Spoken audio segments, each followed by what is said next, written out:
Welcome, if you're watching, to Chosen Ones with this fantastic group on Fridays. To recap, going back, it was a rather interesting session previous time. We spent uh, we spent a lot of time looking for a backpack um, at the Duke's Manor. We attempted to figure out where that was, investigating, and the revelation came after a check that was provided that probably Pele Riza had the backpack, given that there was a state of almost amnesia level, but it was like more like a memory wipe type thing that had happened. And some of these guard that were actually investigating the manner and the situation that had occurred were aware that something like had happened, but they were missing details out of their conversations, and they seemed to be almost oblivious. Um, it's really unsure or unclear of when they might, if they will at all, ever get anything like that back from what they observed. Uh, and you all made your way to Pelariza, and from there had a conversation with Pelu about the town, as well as gold. There was gold that was promised, as well as gold that was offered to you all in the search of some of these missing prospectors that have been gone for a period of time. Now, when you all came back into the tavern, this is when we had a very interesting situation occur. A conversation that was happening at the table, and it was interrupted from this dragon, from an actual large adult size. Well, I wouldn't say large, but obviously, massive 70-foot long white dragon that essentially torpedoed itself into the tavern, just like bombarded right into it, smashing into the walls, and kind of crashing in. The rooftop was like caving in, debris all around, sounds and things. Barlow was severely injured. Thanks, Amos survived the ordeal, and the conflict was strange.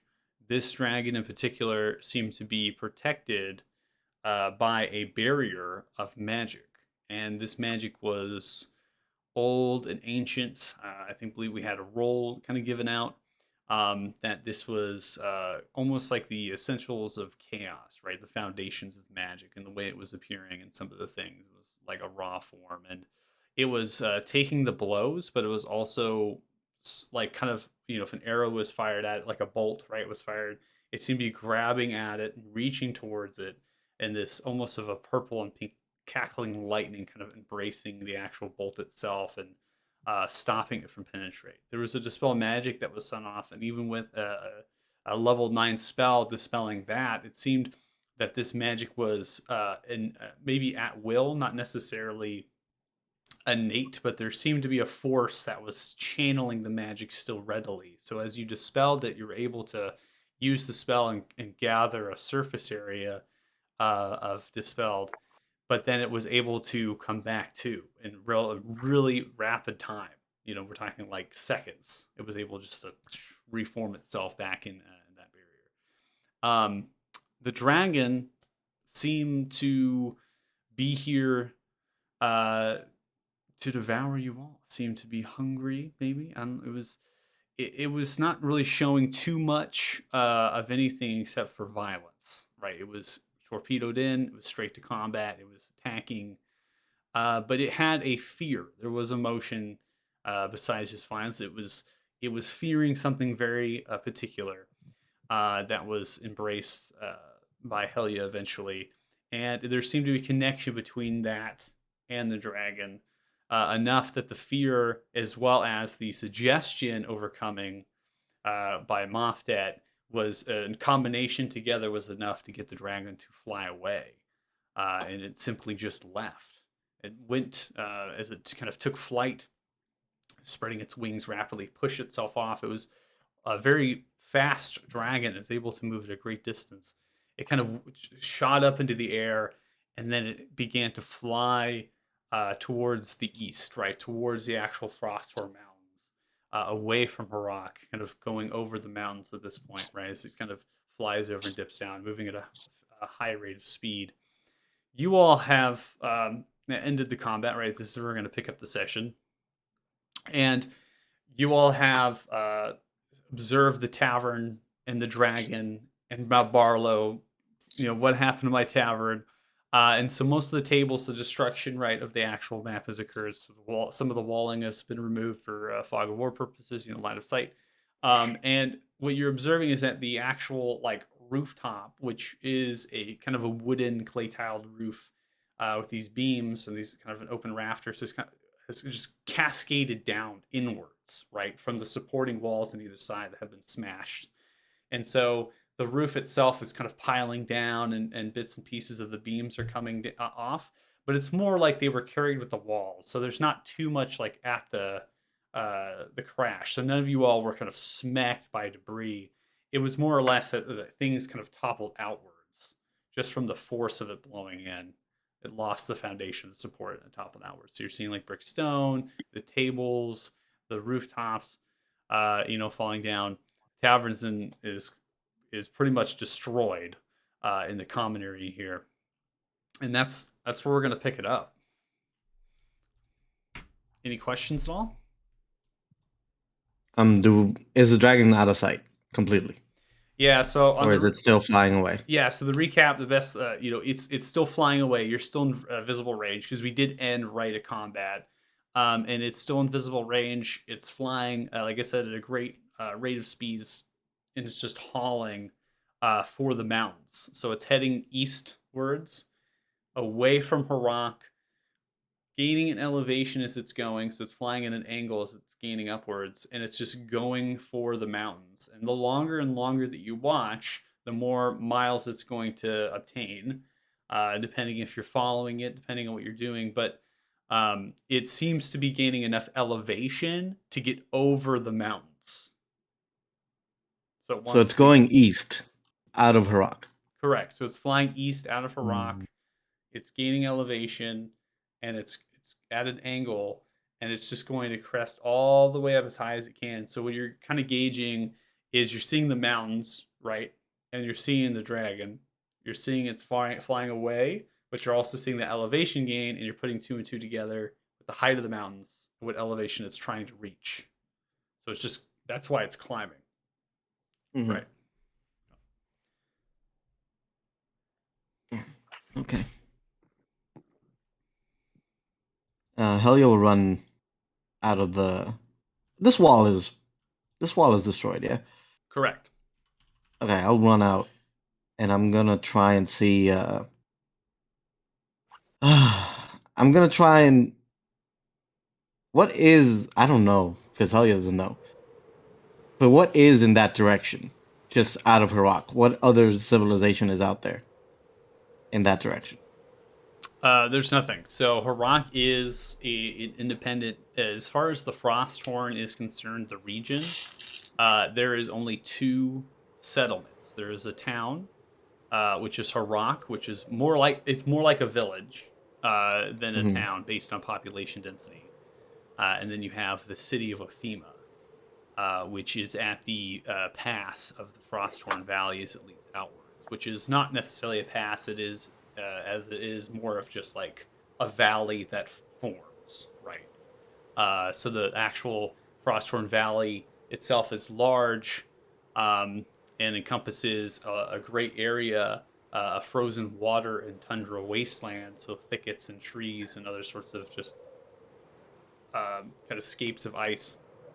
And then as you kind of round through the southern and the northern, they kind of come back together, and that's going to form another valley, and that's what they refer to as the Gorn Valley, which the temperatures begin to raise. The snow is non-existent, right? It begins to melt, and it becomes to more of a temperate forest grassland. So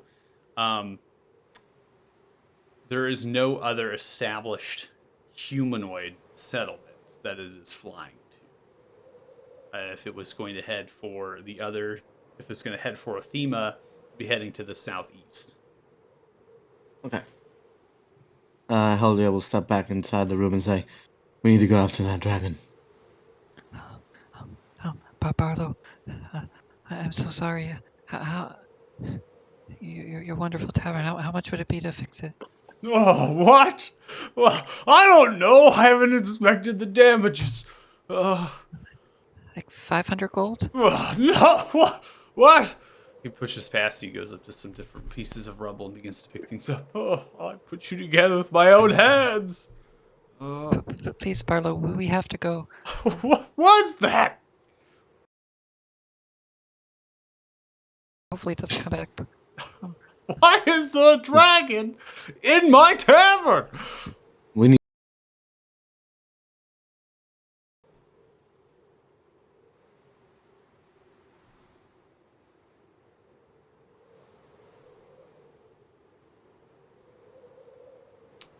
Did my audio cut out? I think it did. Oh no. 1 second. Did this the other day. Can you hear me? Yes. Now we can. Now we can. I did this the other game I played. It did the same thing on Discord, like closed out my audio. It's super weird. I can't tell because I can't. Everything just closes up. But it's just Discord. Like I hear everything else. Okay, sorry. Run that back because I'm sure you all were talking. Amos was just, asking him how much. Oh, I don't know. The damages and things. I have to order supplies and materials, and that's the least of things I'm thinking about. I'm thinking about this dragon. Well, no, It's but gonna come we got to get out of here. So Wow. I gotta get out of here. No, you're fine. As long as we leave, the dragon won't come back. He could come with us. He has a life here. Don't uproot him. I mean, we could give you like 500 gold in the next town. Would that be enough to start over? 500 gold. I feel like this 500 gold. Barely. I can repair the ceiling and the walls. I guess 500 gold. You're gonna give me gold? Wait, did you all cost this? Turns and rotates around. All of you. No, I don't. We don't know. it Hopefully was a not. dragon. If the dragon wasn't here for me, then who? It was here for all of you. Why would it be here for you? I don't know. You all saying that you have to leave. There's a reason why you're saying that. Yeah, a dragon just attacked. We gotta get out of here. So I have to go too. It won't come back. Why? And I'll be honest, I'll look at him and say, it wants this. And I show the fucking thing, the gem, and it wants me. So I have to leave. Wants a rock? What is that? Oh, speaking of that, Elliot, whatever happened to the one around the Duke's neck? I combined them. I don't know if this is the right time for that. I forgot. Yeah, it's okay. And here, Barlow, and he'll just start pouring gold onto the bar top. Where did you get all this gold?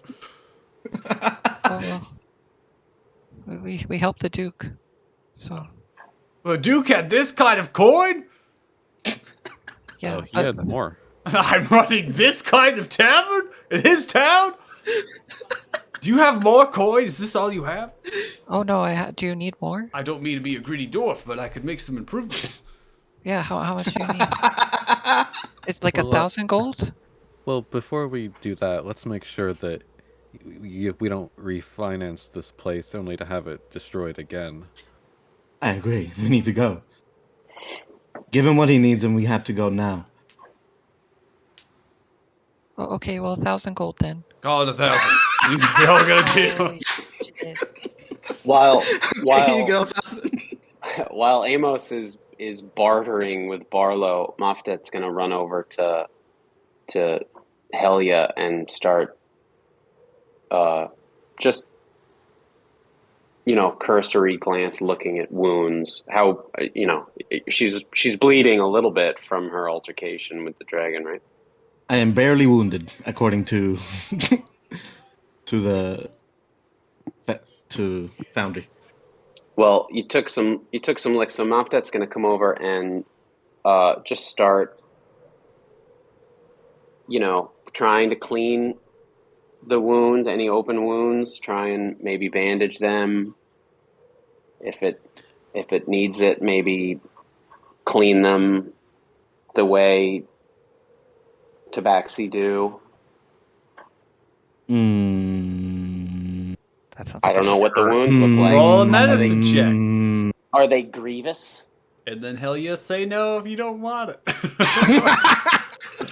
Will she allow you to lick her?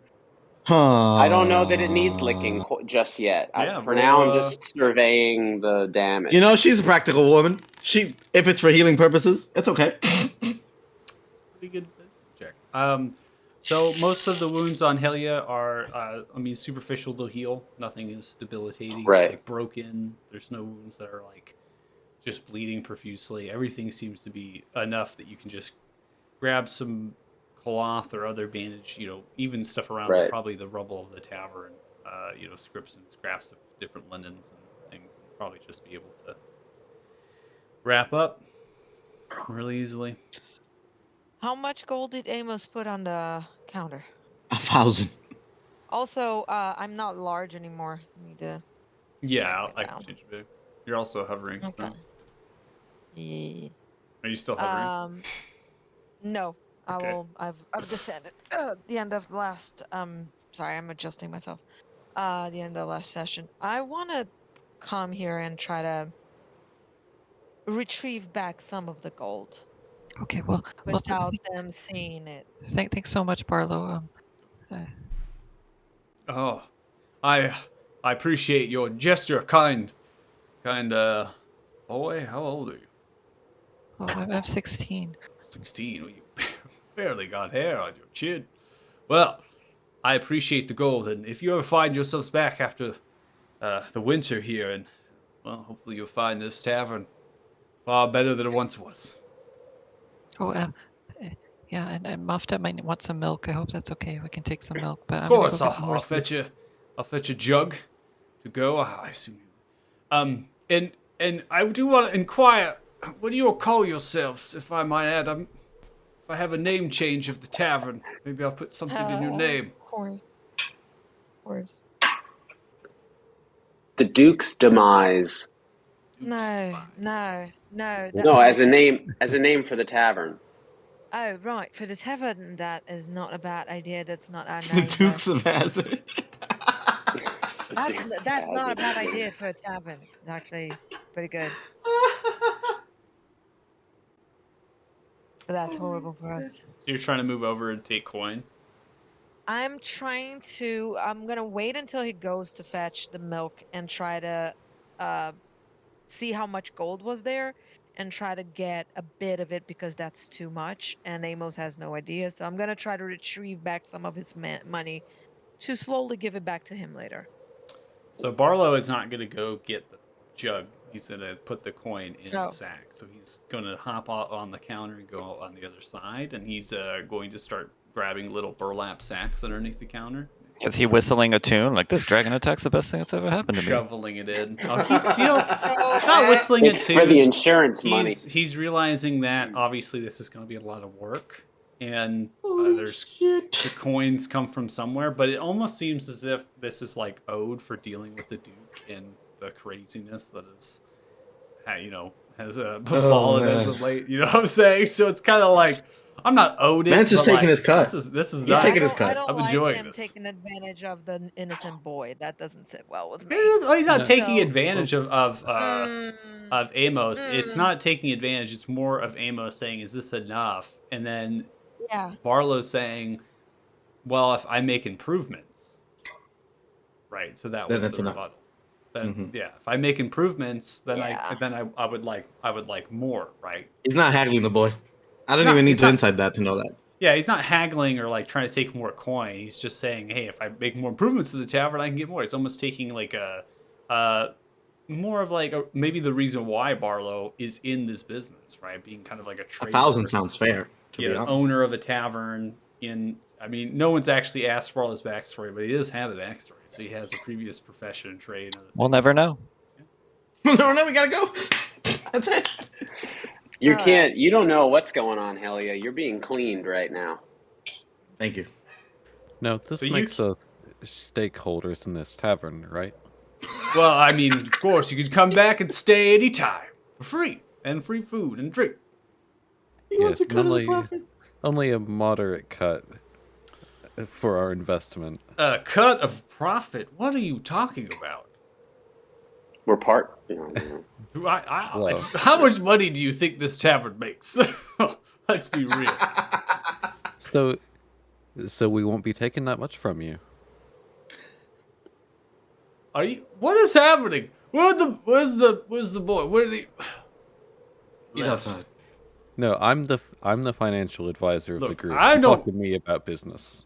I'm not gonna take any coin that puts myself in a position that is nefarious in any way. I don't need investors. I thought this was to legitimately repair and now improve the tavern. That's how we do things in Iraq. why It's not a both? community.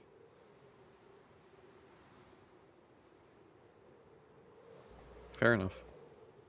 Fuck it. Too much trouble. Yeah, I only go after the easy money. Yeah. Like raises an eyebrow if you walk away and just like holds the sack to the edge and starts like scooping the coin in and then slowly It sure would be a shame if something happened to this place. just, like, shovels it Oh in. God, it's protection money now. I'm gonna finish up on Helia here, and before I give her personal space back, I'm gonna pull a chicken vertebrae out of my bone pouch, and I'm gonna press it into her open hand and close her fingers around it, and with a departing whiff, I'm gonna cast a Bastion of Law on her, The fuck? Oh. and I'm gonna spend 2 sorcery points and leave her be. Okay.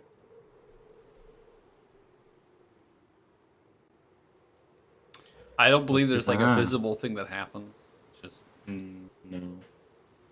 Does not look like it. Alright, I'm fine. Let's all go. Where are we Before going? Nowhere? Out of this east after the dragon. Right. So we're chasing after the dragon. It's gonna I keep think- chasing after us until we deal with it. I think that's a terrible idea. Then what do you suggest? Certainly, I understand why we would leave the town if we believe that the dragon is targeting us. For that matter, there might be more than one dragon targeting us.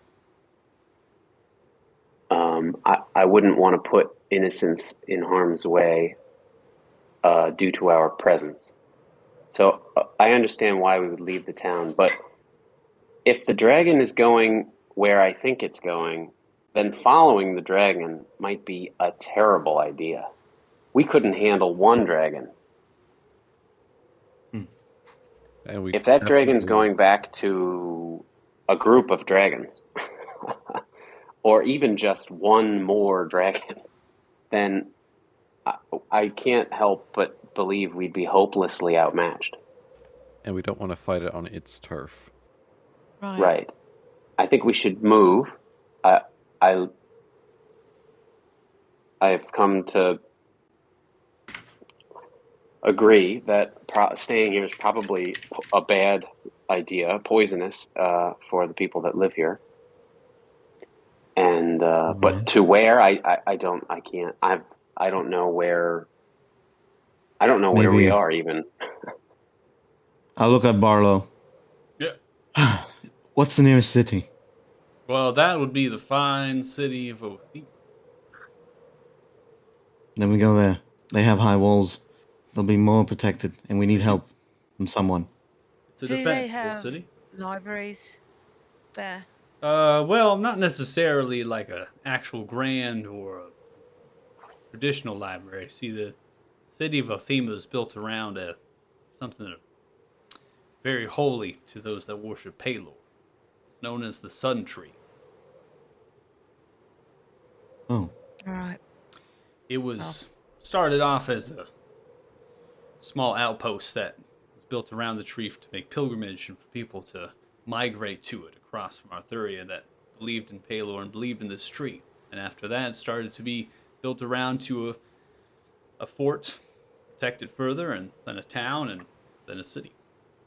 Lord Down Falora currently resides there and was appointed by King Rildor Talthar to, train paladins. That was primarily. Right. This is the guy that the Duke kept on saying he was working for. So, Yeah. I would love to get to like a big city with libraries and information. Well, the Really? biggest city you'll find with the large library. You can go to Balder or you can go to Latham. They have the two largest libraries within the Gorn Valley that are the closest here. Othema Right, does thank have you. some religious texts within the actual Suntree Cathedral as well as some of the subsidiary temples. But as far as things of other nature besides religion, they tend to not, allow those things within city limits. You're right. No. Religion's not what I'm looking for. But thank you. That's You're welcome. that's information. It's near That's city. I information say for we go later. there. Well, it's on the It's the way, best right? bet. So maybe you can find something. I don't know. Just What are you looking for? Anything. Anything? We need something or someone that knows anything about these dragons or where they come from. right. Not only that, though. For me, I'm looking for information and a person. I would try to seek an audience with Lord Down Falor. You would have a lot of information. Anything from the king would be sent his way as well. Is he a pragmatic man? If we told him of dragons, would he listen? He might already know about the dragons. Then I say we go there. Wasn't it the Lord who installed the Duke here? Right. That's what I was thinking. But as far as we can believe what the Duke said, yeah, that's what I was referring to earlier. No need to jump to assumptions. The Duke could have been Right. deceiving him too. Or deceiving us. I don't know. I need books. And people that might have seen people. I'd also like to see the Sun Tree. Yeah, I think we should go somewhere with a higher GDP. Don't know what that means, mate. What? We'll go find a place full of smart I people. yes. honestly, like, as a player, don't know what that means. So my character doesn't know what that Gross domestic product. Oh, okay. Okay, now I know what that means. Well, if you're heading out, just be careful. It's a far journey. It's very difficult. Follow think that we terrain should- before he gets lost. I think we should start moving. I have one thing to do before we leave. We've got to get rid of these pendulums so they're not in the back of my mind for the next, 5 sessions. Good point. How do you destroy them? We should just have to drop some blood on them. Some of, this blood, I mean, All right. I think.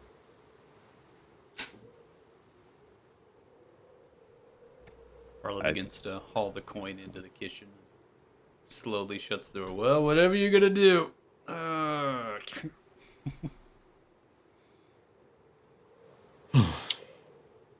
Helia, don't you worship this god? Yes. I worship Sol, which is the name of Pelor in my homeland. Maybe if we visited this tree, your god would give you some insight as to the looming threat here. Maybe there's some information to be had from a trip to the tree. It's likely, yes. And that tree was in Athema. Mm-hmm. I think we should head to Athema. Do the characters have a copy of this map? The characters do. They've seen it, but they don't have a copy. I'm trying to think about your particular group. I think you've seen it, but you do not have a copy. Yeah, we saw it in the captain's court when we were told like. So to we meet know that there's like roughly a path Striker, I think, right? east. Mm-hmm. You can also ask Barlow. Barlow might have a map. Jesus. All right. Before we leave, let's ask him for a map. Certainly, Pelu would have a map, right? Pelu probably. Well, yeah. Pelu had a lot of maps. Do we want to inform him that we won't be doing his job as well? I think that would probably be, at least the least that we could do before leaving. I'd also like to say goodbye. All right.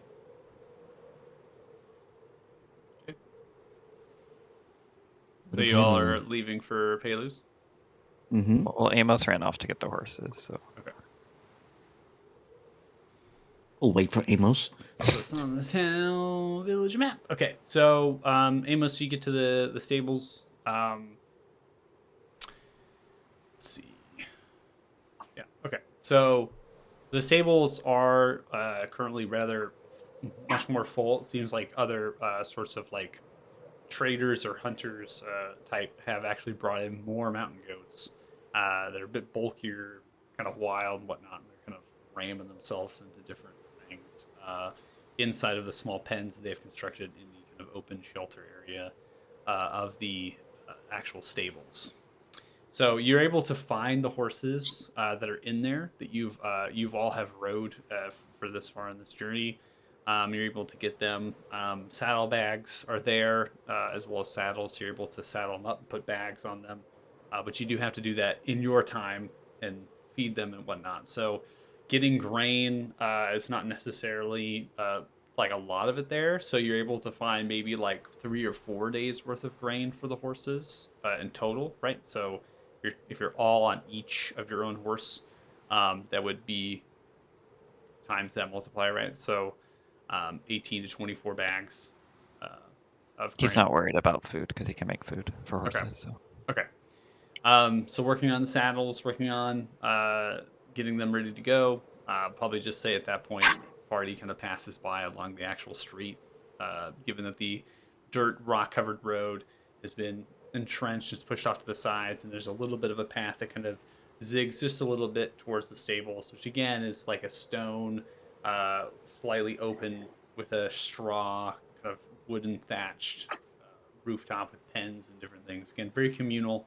You're able to hear the horses neighing inside the party. You're able to see Amos inside through the actual divots of the central area where there's a water trough, feed trough, and then the actual saddles themselves are aligned on some actual wood of the wooden pillars that support the rooftops. You're able to take them off and kind of put them on different rope and there. So at that point, you all lock eyes with each other. You can follow Amos with them up to Pelu's, or you can keep doing what you're doing. Just hurry up. We should get going. And I think we have 4 horses, right? Which is fine because Cora can double up with somebody and so can Emos.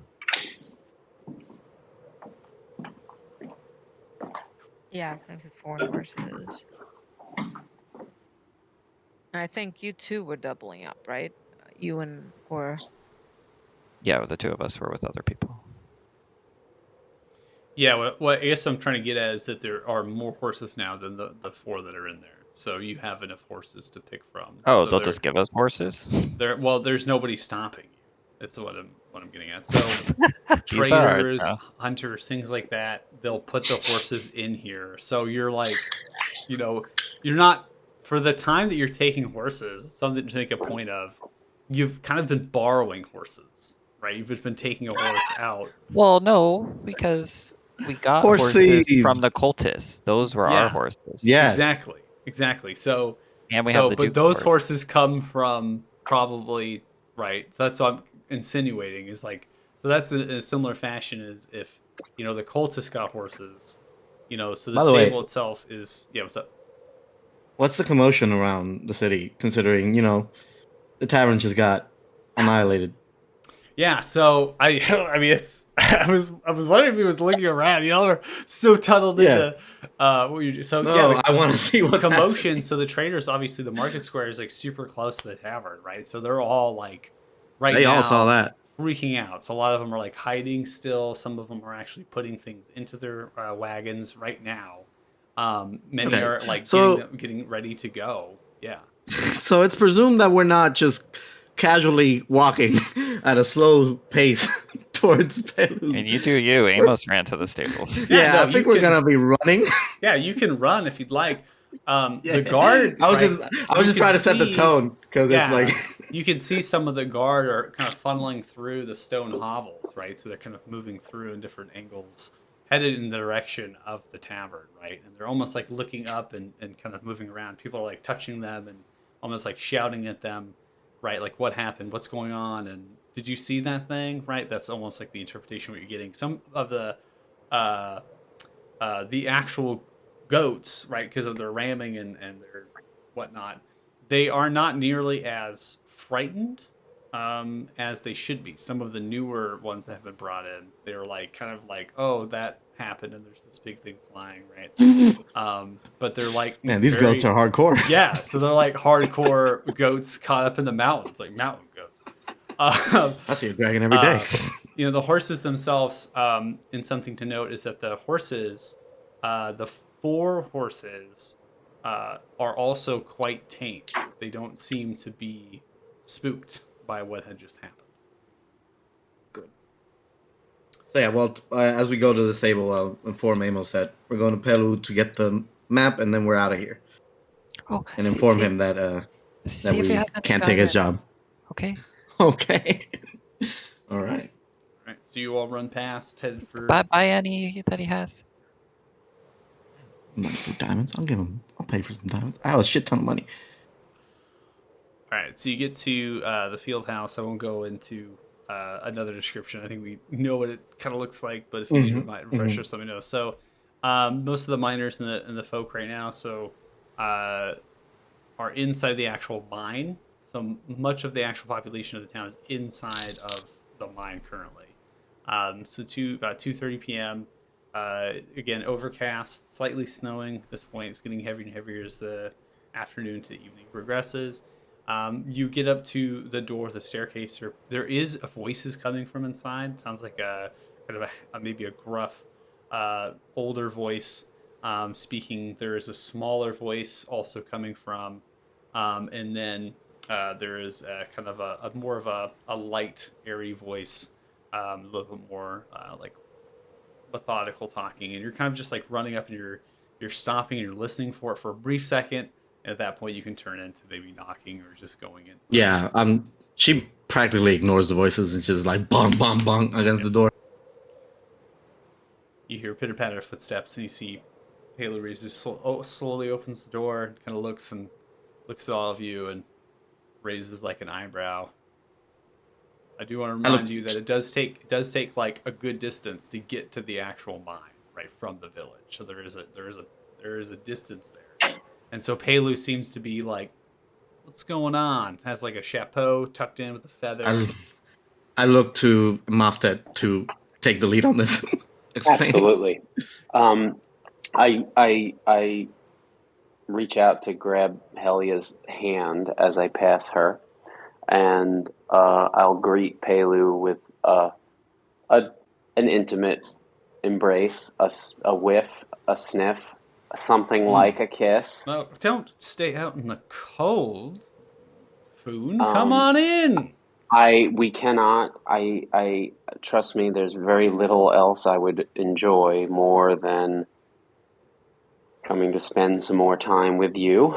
But we are in a terrible rush. And terrible rush, eh? A terrible rush. Head for the prospectors, then, of course. Well, there's some more bad news before the good. I do not think we're going to be able to help you. That is rather disappointing. It hurts me to say it. It hurts me to think it, frankly. But we believe that the appearance of the dragon and subsequent thrashing of your town was a result of our presence.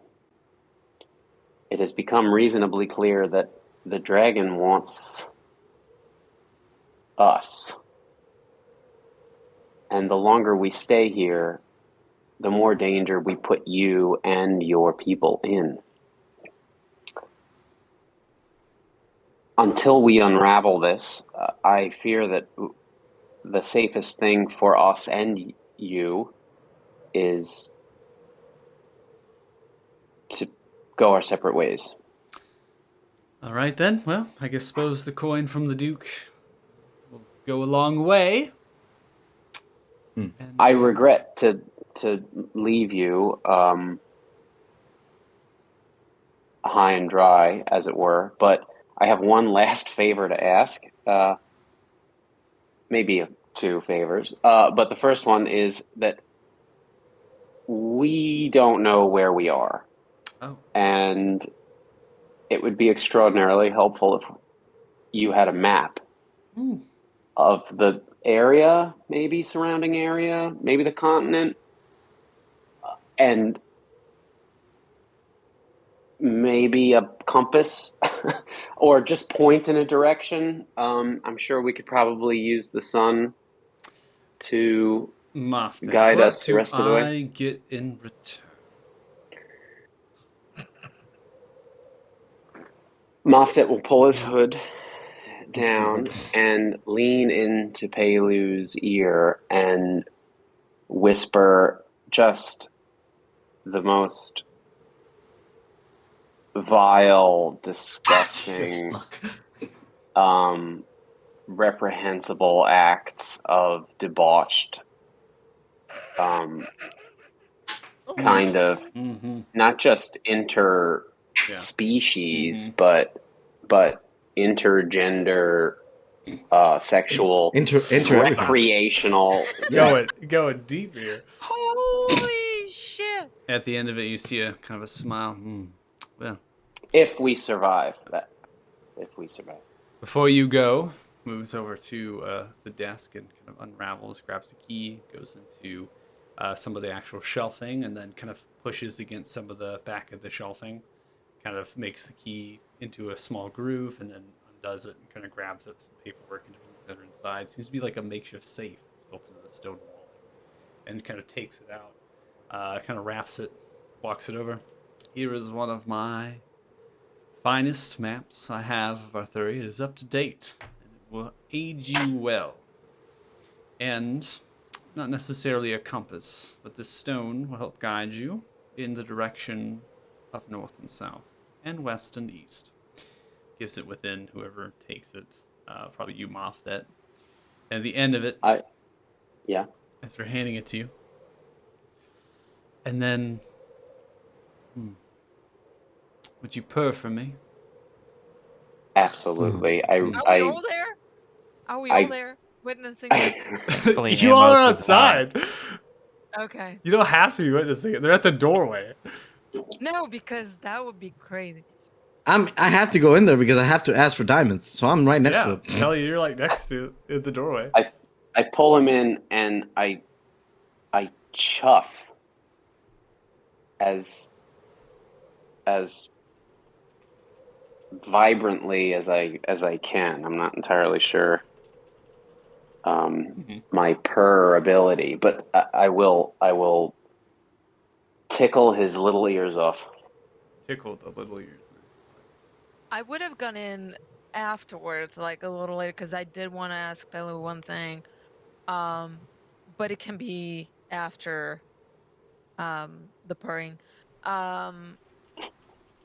Or while that was happening too. That is all totally fine. But yeah, I'll approach and I'll look at that and just like totally push it away to the side, to the back of my head, and just you seem like you know a lot of things. I I was talking to Barlow, and he said that the next town over doesn't have like a big library where I could research some arcane things. Would you happen to know? He said the names of two cities that I totally did not understand, so I would need you to type those for me, Yeah. please. It's just so to keep in mind for some personal matter. Just kind of need research. Just somewhere with a big library or something like that I can try and find some books. You're looking for a place like that? Or Anywhere. you're in need of a place like that? Both? Well, what is it that you require? Just in Well, general research? Or are you looking for something? I need to understand more about elemental powers, for example, and some other things I might not be able to disclose. Well, Lathan is going to be your best bet for some of the more out of character arcane. It's more of a lawless port city that is the fuel of Baldur and is rather Say no more. lawless. And It's ran by a history council. of Yes, what? history on magical academies, how they're brought, that kind of thing as well. Well, magical academies, you're talking about schools? Yeah, academies, yeah. Well, I mean, there isn't much arcane magical teachings that are this north. There was, Zumfir. As far as I know, it's been destroyed. Crumpled in ruins of Chandranal when it was attacked. There is another school. That is the school of Glinlaw that is in Melandar. It's ran by elves. The Talthars have long closed the one school that was in Baldur. Right. Stefan, I'm sorry to I interrupt, but kinda this got it. isn't pressing. Maybe not to you. Not to anyone right now. We're being chased It by a is to dragon. me. Not it's important. Pelu, do you So I have better diamonds? get my my information. Why are you trying to cut my questions off, Helia? Am I We not have important? pressing issues. I know. Now look at Pelu. 300 gold's worth diamonds. I'm willing to pay you if you have any. Taylor's like looking back and forth at this point. Questions on the run. And a dragon, no less. Right, you talk to her. Are you I'll just sure you walk out. don't want to stay?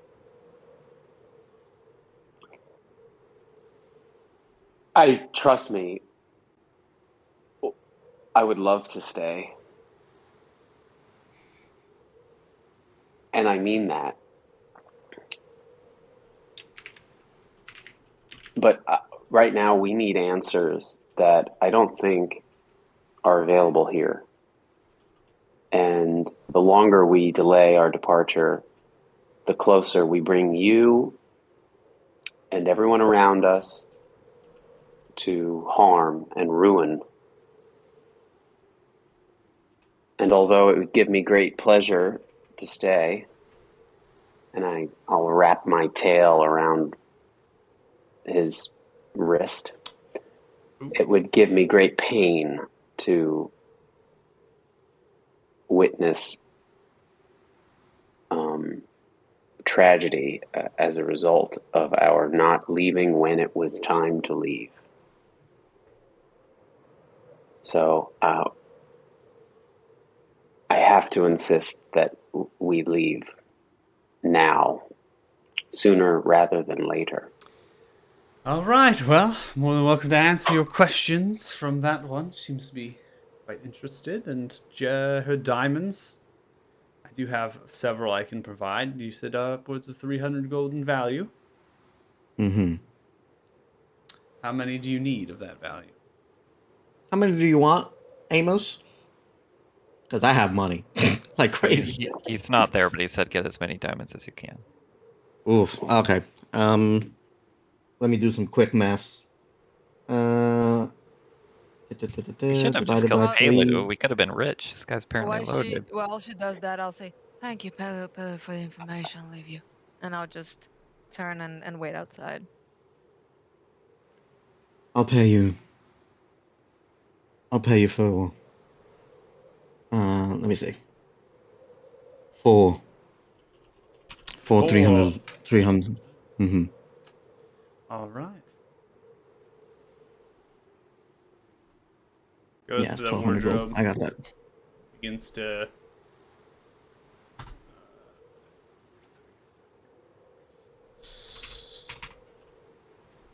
yeah, they're in your inventory. So kind of walks over to the wardrobe. The figures are still in there. They're having conversation. One of them appears to be an old man. Is like, I mean, we're talking like 90-year-old human male, like in a brown, rough voice with his beard just like hunched over, sitting down on a barrel that's been put out there. There's another wood elf. He appears to be very ranger type, wearing like leather armor, a bow, some arrows on the back. Kind of has bracers and just kind of hands through, standing and leaning against the wall, just taking the conversation. Another one is a dwarf. This particular dwarf kind of has like a combed back hair with this kind of swished over. It's like auburn with a beard that matches it, with like bluish eyes and a fair complexion. Is wearing like typical miners clothing with like a vest over top of it that's leather, as well as bracers, and his hands are covered with charcoal. Again, those are the figures that are in there. Goes over to the wardrobe, snaps the finger towards the wardrobe, and opens it. The wardrobe is completely empty except for 4 small pouches, and takes each pouch and begins to walk over to you. 4 diamonds worth 300 gold pieces in value. Thank you. Now it's best we all leave now. Thank you for your aid. You are more than welcome, and it has been a pleasure. I'm so glad you all have made it here, and please stay safe. Hate to lose any one of you. May I pass course again? Very well. Now back to business. Where were we? Goes back to the desk and sits down upon it as you all make your way out. Can I, when we exit the building, I assume Zephyr is nearby. Yeah. Um, He got a bit upset with Helia dismissing his questions as not important. So I wanna approach Zephyr and cast message back at Paleo and speak to Zephyr the message while casting it to Paleo, and make the casting seem obvious to Zephyr,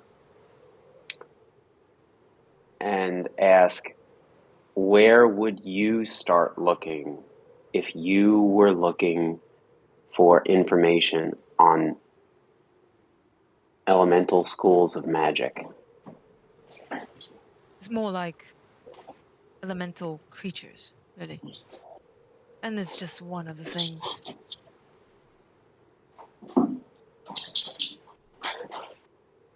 It's one of the things.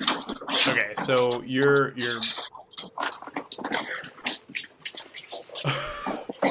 Is that loud? It's loud. What's going on over I there? It's so I loud. don't know what My it wife is. just got home. It's okay. I was like waiting. I was like, is it gonna? Oh, it's. I realized what's making that noise after a little while. I was like, okay. Someone was being raided. Okay. Yeah. So you're messaging, Palu, and then you're asking the question that Zephyr has proposed. Right? Yeah. Is that what I'm getting? Okay. Yeah, I'm trying like, to say the elemental message. creatures. Yeah. To know more about elemental creatures and elemental planes, and that is one of the things that he set out to do. Okay. And while it might not be pressing now, it's something that he wants to have information for when there's some time. So that's why he was a bit upset with Elia dismissing it. She doesn't see that there's time. That's why she said, "What the fuck are you doing?" Yeah. So you're sending the message out. I'll give a quick response. I won't role play or anything like that. Is going to drop a name here.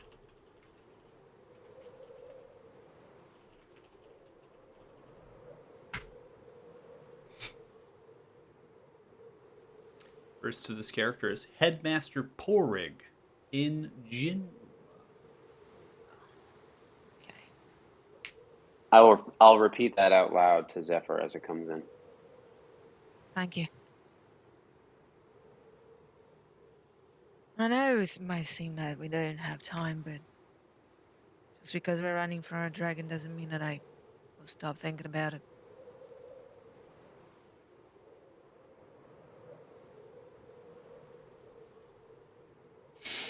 So thank you.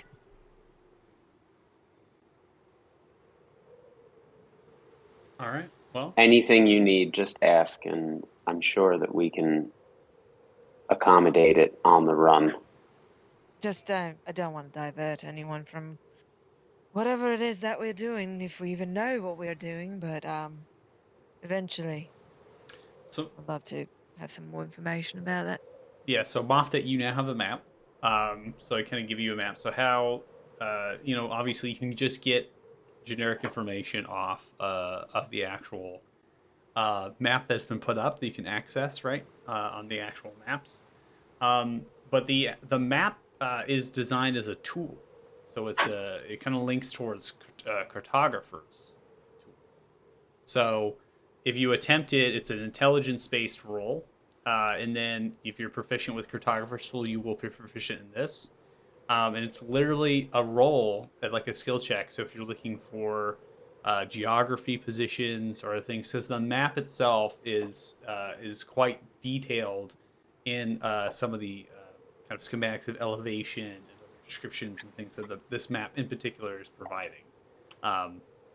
And so there's a difference between what information you can get just readily off of the map that has been given right to you on a sense that I can just you can click it and look at it, versus if you were attempting to look up a specific geographical or position and you're wondering the journey, treacherous, terrain wise and stuff like that kind of thing. That goes into rolling an actual skill check for that, and that's interpreting the map. The other thing that's been given to you is referred to. There's not actually in a traditional sense of a compass, but this is a compass stone. It's what it's commonly called in this world, and it just points north. It always just points north, and it functions like I said. That's kind of how a compass functions, but it is kind of readily thrown off sometimes, right? So it's almost like you can't. You gotta have it in position, and you gotta make sure that you're set up using the map at the same time you're using the stone, right? So you're going to have to set it up somewhere, let it do its thing, get itself pointing north. It's not something you just pop out and look real quick and then pop back in, right? You got to take your time. Is this a thing that has to be attuned to, or can anyone use it? No, you can get a compass stone. It's something you can try to find from somebody, but it's a very inherited piece of rock that has kind of a magnetic property that attunes itself to the poles. So it's not something you have to attune to. It's not like a magical item necessarily. It's just a rare material. Oh, it's magic. Yeah. Yeah. Okay. Magic. Yeah, no. So and so the map helps, right? Because you can just look at the map and get information, right? So the name that was dropped was Headmaster Porig in general, and so you can look at the map without having to roll a skill check, and you should be able to find. I'm going to ping it to general. Oh yeah, right there it is. Yeah, so you can look at the map and see that, but information is how far is that, or how treacherous is that journey through this particular part? What's the climate like? What am I looking at terrain wise, right?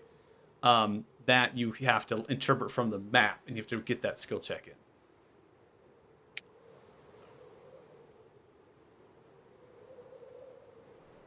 Would proficiency with navigation or navigator's tools help at all in this type of thing?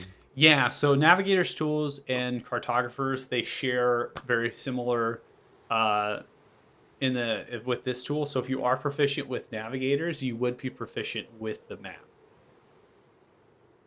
Cool. I think we should start heading though towards Amos at the stables. Okay. Right before he decides to give another 1,000 gold to the stable people.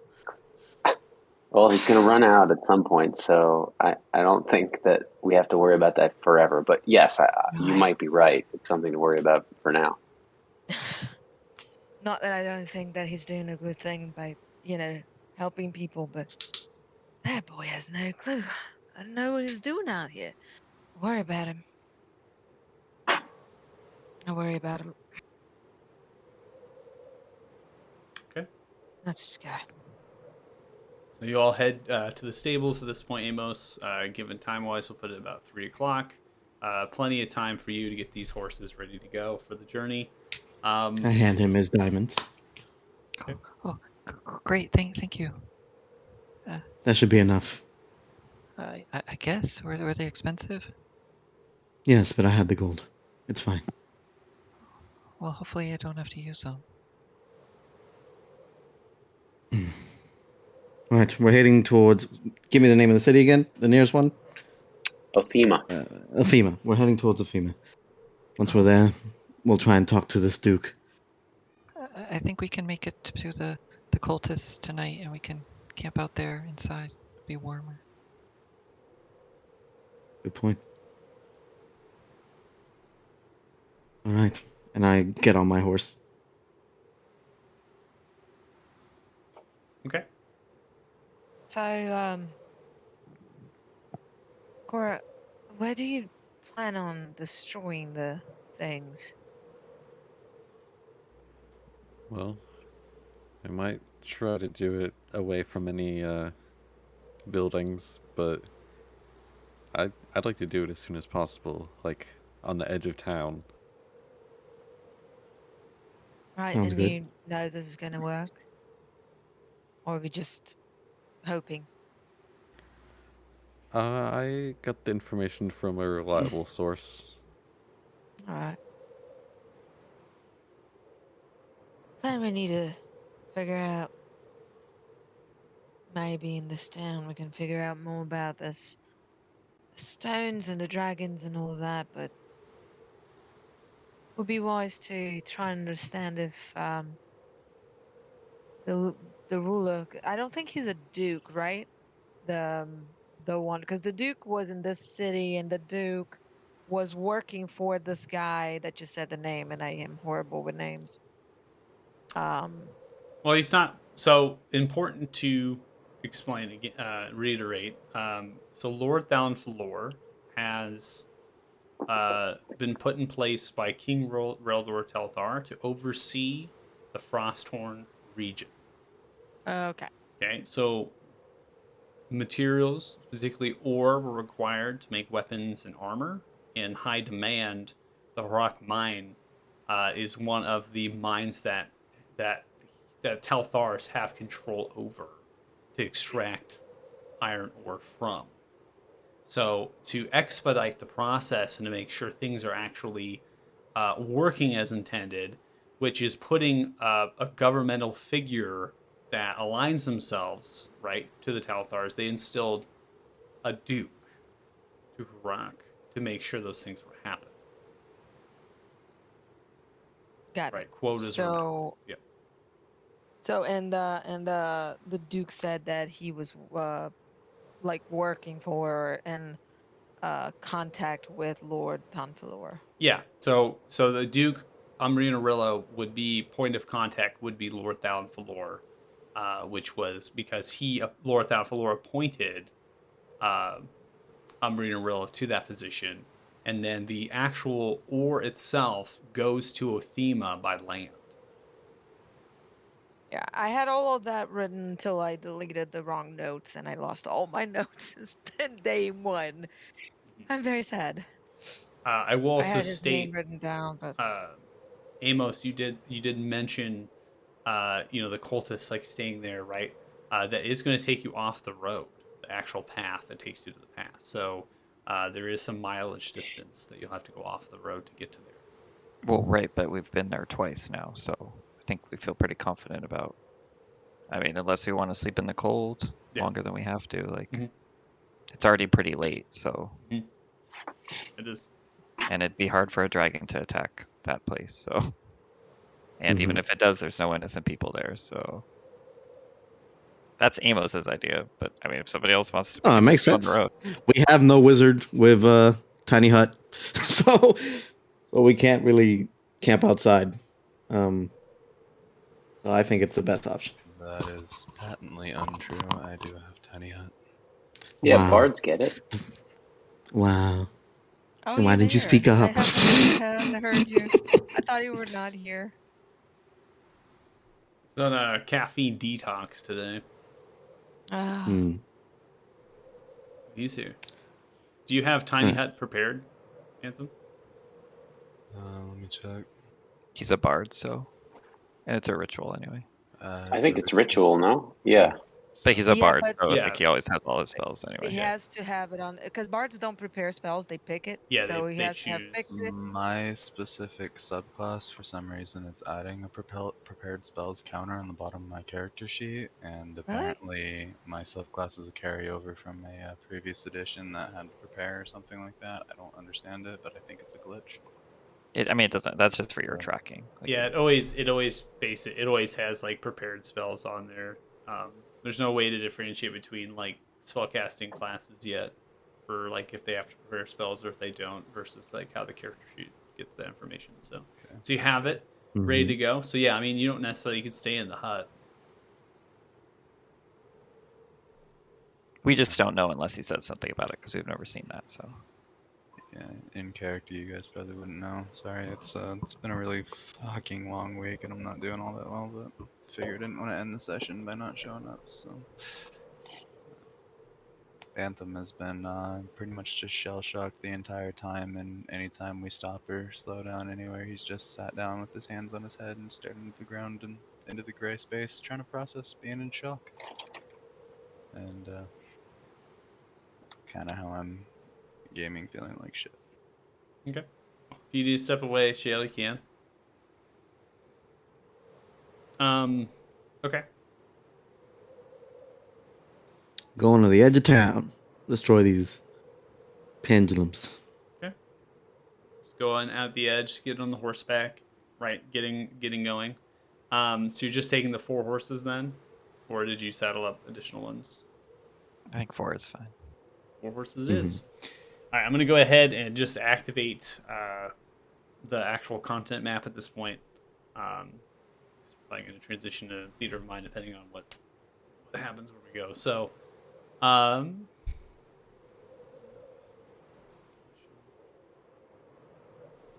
so you head out. So as you get on horseback and you begin to move south on that actual dirt and rock and snow trampled road, you can see the tavern in the distance. You can also see that there are a couple guards that have now begun to leave it after they've talked with potentially Barlow or whoever was in there at that time.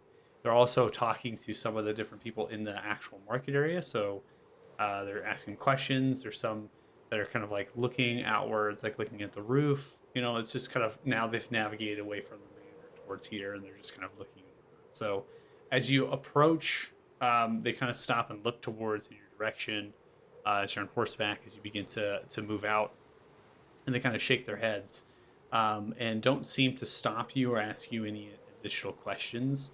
They just kind of raise the hand up like this really briefly, and one of them says, "Good travels, good luck," as you begin to ride your horses out of the actual village. Hail Hydra. Okay. Hail Hydra. Hail Hydra. Could be maybe the conversation with Barlow that had while you were with Palu.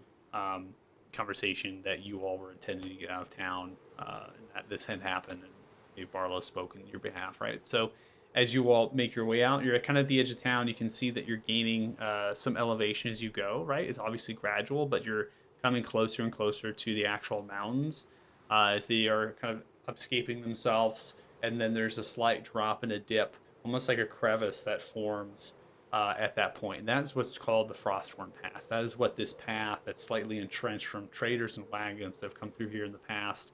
Now with the snow covering over that, you're only getting a few signs that are put up haphazardly that are somewhat toppled over.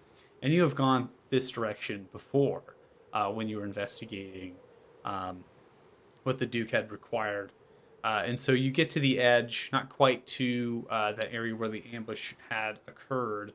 And you kind of, at that point, you're at a good distance of miles with the actual snow beginning to fall more harsh.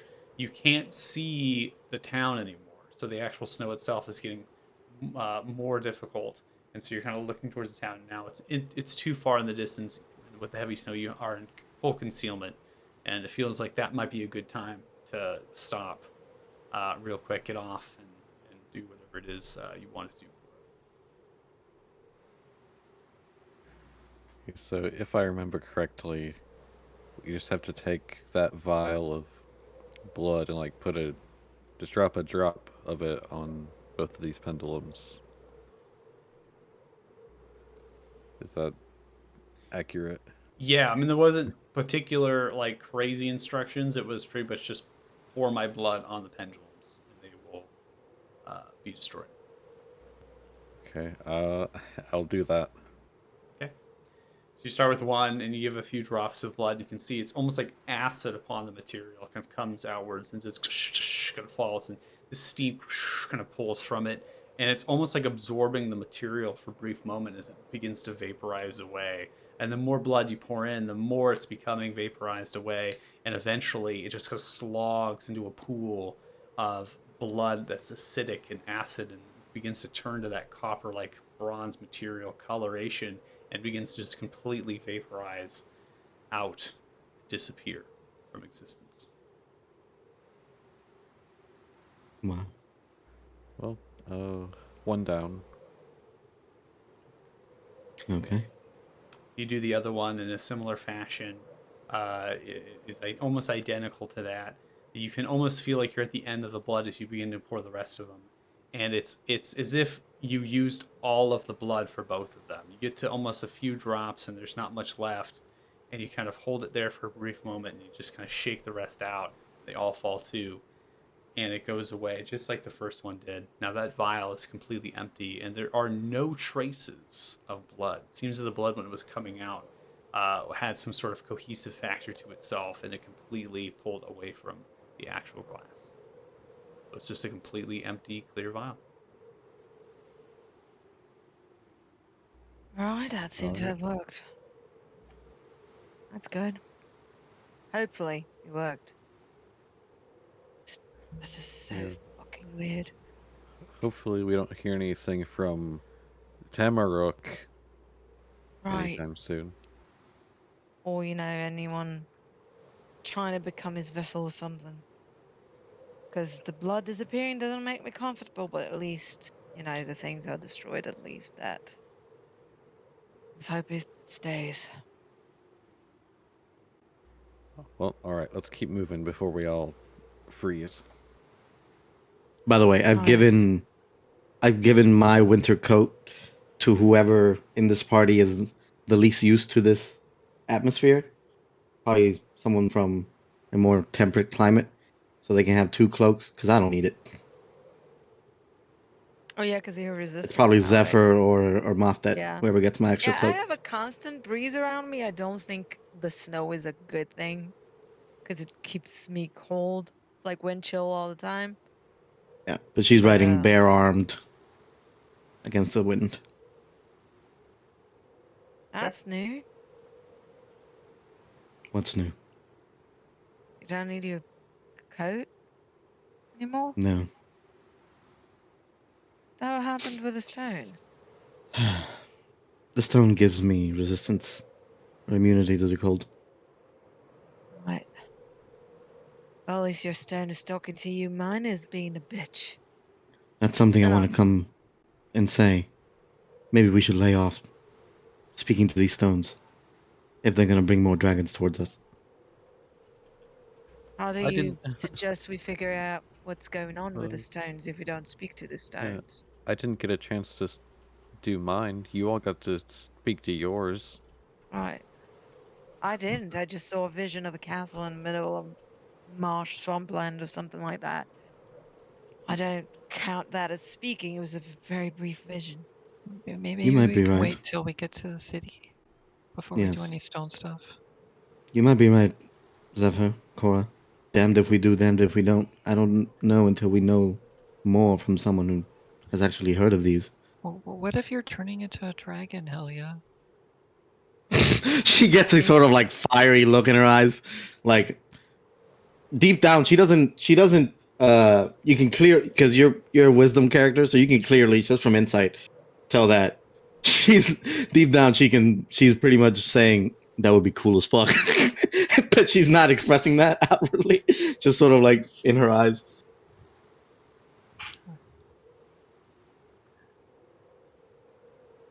Don't worry about it, I'll be fine. I don't want to be a dragon. No one's turning into a dragon. How do you know? I Earlier you don't said know. dragons I hope. weren't everywhere, and then one crashed into the tavern. I told you. And from now that I'm looking at the map, the dragon just went this way, essentially, right? Correct. Okay. So yeah, there is pretty much nothing there. Okay. I don't think we'll see him for a while. I'll stop looking at my stone. You can all look at yours. It's fine. We're all here together. We'll have to protect each other. If you Well, the think it worst can that help, can happen. then it can help. The worst that can happen is that we have more dragons coming to try and eat us, but you know. Yeah, no problem. Just 6 dragons trying to kill us instead of 1. And did you see that magical protection? What was that? Alright. It Something that's mentioned Hellia's a. stone. Yeah. It mentioned a. What was the name? Dead. That the dragon kept saying. Damodar. Damodar. Yeah. It mentioned a Damodar. Probably someone who casts some sort of shield on it. That was Someone who's really controlling powerful them. magic. Yeah.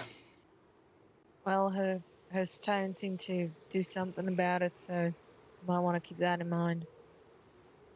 My stone merely feared the dragon.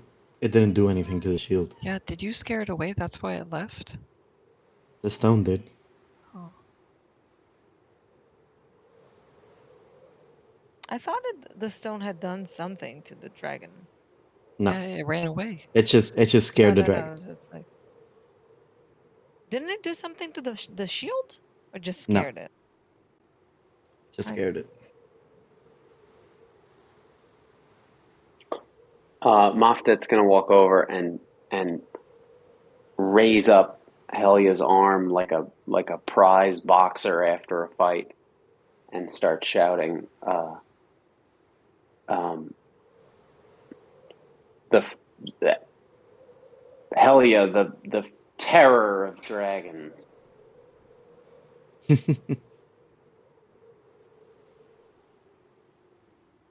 Right, that's something. You say that, but there was a story of my homeland of a man named Dragon's Bane.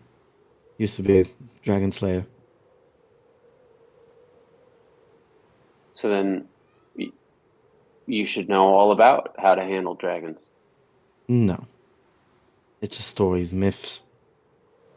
There's nothing compared to the real thing.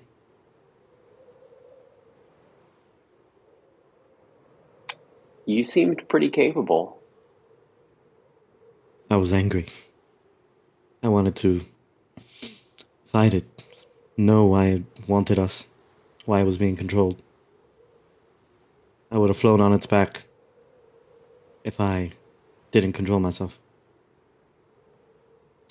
I saw that. It was pretty daring.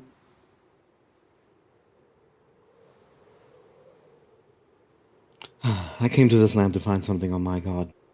Not die at the hand of these dragons. Well, I don't see why we can't do both.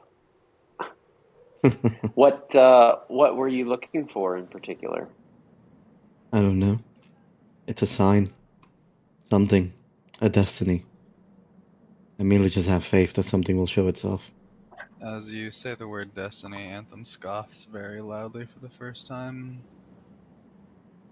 Kind of turns his gaze off into the distance and shrinks back into himself. She hears that and goes, I know. It's strange. Sorry. And this is something. This is a message that you've received from Palor, from Soul. Yes, an intuition I have. Which is why I'd like to see the Sun Tree as well. Is there... You had relayed to us before a part of your story, which was your departure from your home. There was a terrible tragedy that took your village. Was your god incapable of saving it, or indifferent to saving it? I would say more incapable than indifferent. The gods Incapable. can't manifest too much power here. It would affect the world. We merely pray and hope that our own power can aid us. After a certain point, what is the difference?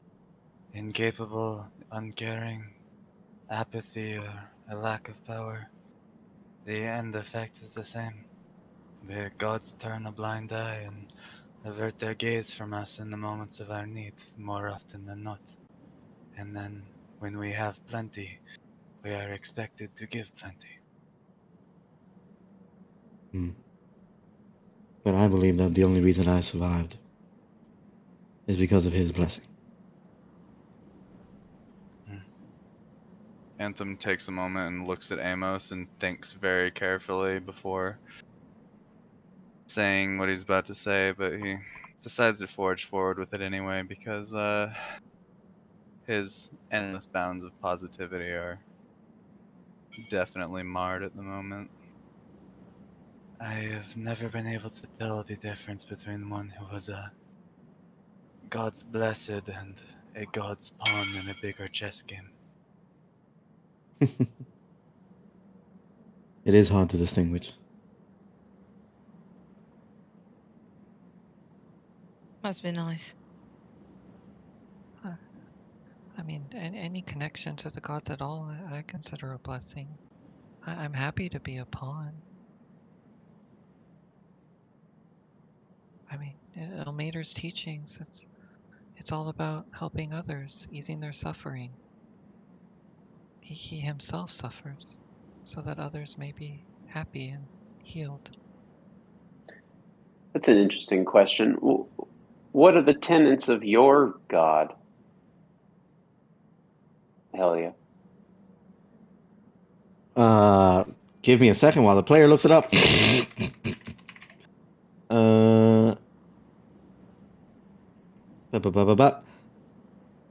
We've heard all about Amos's god. Oh, I'm sorry. Do I talk about him too much?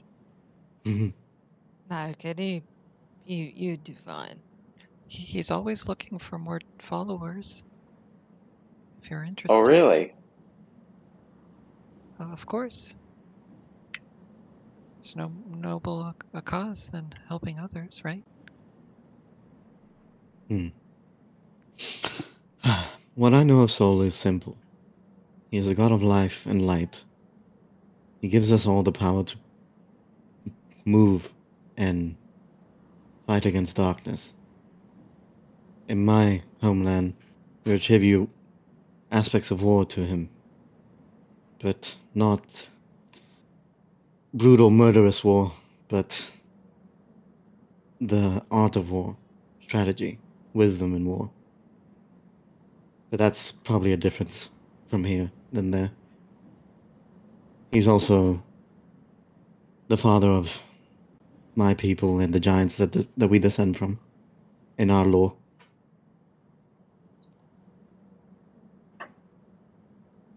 Is artfulness in war, is wisdom in war something that you've trained in?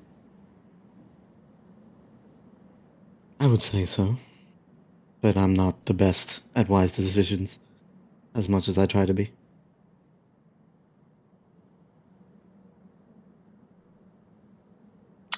So it seems like your relationship with religion is quite distinct from Amos's relationship with religion. Yes. While my divine power is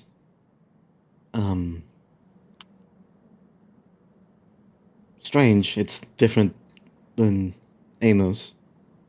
I don't have to pray for it. It's something innate. I don't know where it came from. I can just do it. Do you pray? Yes. But not out of necessity. Out of what's the word? Owing a debt, paying back the debt. I don't pray out of necessity. I pray out of devotion. And that's why you're better than most clerics. You know what's funny is I ran into a woman who served a very rich man for a period of 10 years, purely for free because of her devotion to him. And she truly believed that they loved her. She had such fondness and faith for it, but the moment her age began to slow her down, she found herself on the cobbled streets by my side as we both starved in the winter. I see very little difference between slavery and devotion, but that devotion is one you are happy to engage in. Men are flawed. Gods are flawed. I'm so sorry that happened to you, Anthem. Did you guys find food then? It was not the first or the last person I have held their hand as they died and felt the life force leave them. No.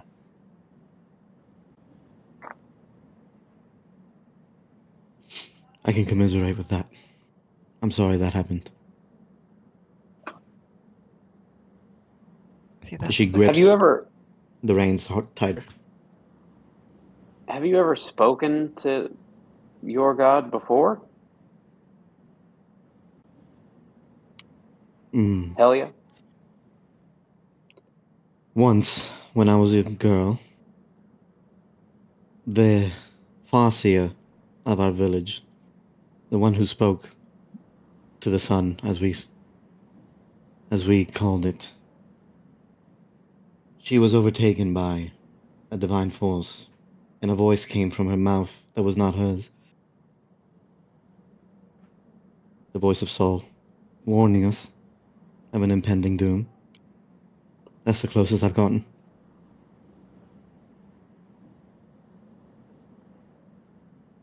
So if we found this tree and it proved to be some type of conduit to communicate with your god, then it would be the first time that you have reached out to your god. Yes, it would be.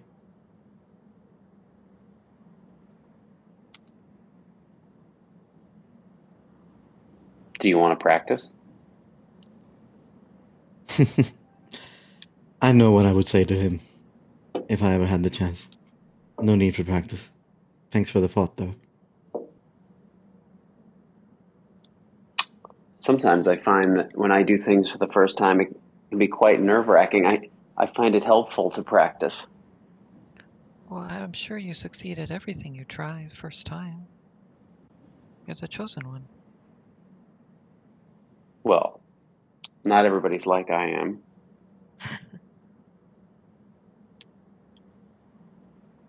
Anyway, if you'd like to role play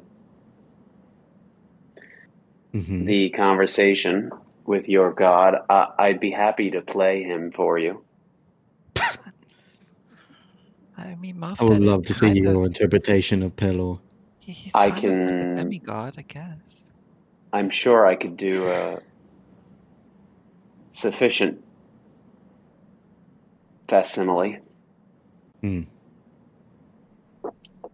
All right. I'll play a game. And she's going to hold the reins sort of in a more relaxed way instead of being nervous and tightening them.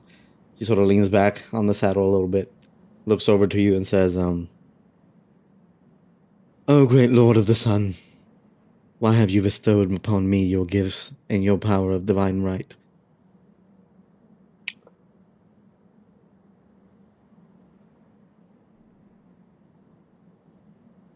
You are my chosen warrior.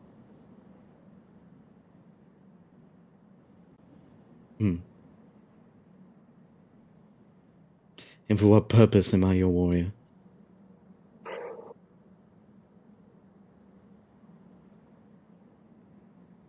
Answers will be given to those deserving their receipt. All right. That seems as nebulous as most gods. Anthem writes in his book, "I have seen a man play God, and I have noticed no difference." No, you've seen a cat play God. Yeah. I am no man. Thank you I for wonder indulging. if you would be. I guess the reason I wanted to talk to you about it is because I'm interested in your patience for frustration. In my experience, answers from the holy are often cryptic at best. And certainly I'm not religious in any way, but I'd like to think that I can understand. I can understand commitment, devotion. I personally believe that if the gods give us all the answers, we'd have no reason to ever question or have any free will. It's better if they are nebulous and vague. We can interpret them differently. Be our own people. Well, the message you received to come here, how did that sound when you received it? It was less of a message and more of a feeling. I only saw visions of the land, a city, a tree. Then beyond that, nothing more. A tree? It might be this one, but I'm not sure if this is the only sun tree in the continent. Well, it's got to be worth a shot. I mean, how many trees could there be? And she goes like, a lot. Like, and she looks around at all the trees. Holy trees dedicated to your god, you silly goose. Oh. Do I know if the just from my You muted. It's probably being interrupted by family, knowing. Oh, okay. Yeah. Knowing says like Yeah. what? Nope. Like knowing how I know. Sorry. Do I know of any like if sun trees are all unique or if there are multiple? Just from Yeah, so past experience. Sun Tree seems to be to you would maybe be in your interpretations based on your backstory would be a tree that might be dedicated to Pelor in some fashion, dedicated to Soul in some fashion. It could be used as a conduit to contact. It also could just be that's where they believe that you can reach the deity closest. Is that the same thing here on this continent? We have no idea.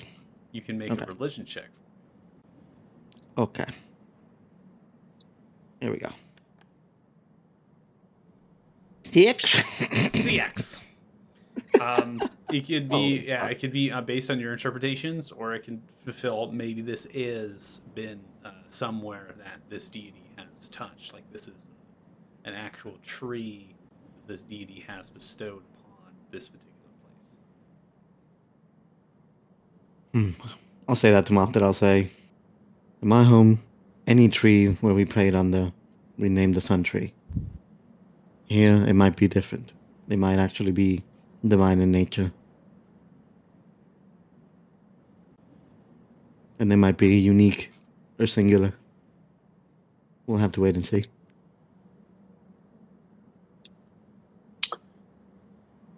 I can't wait.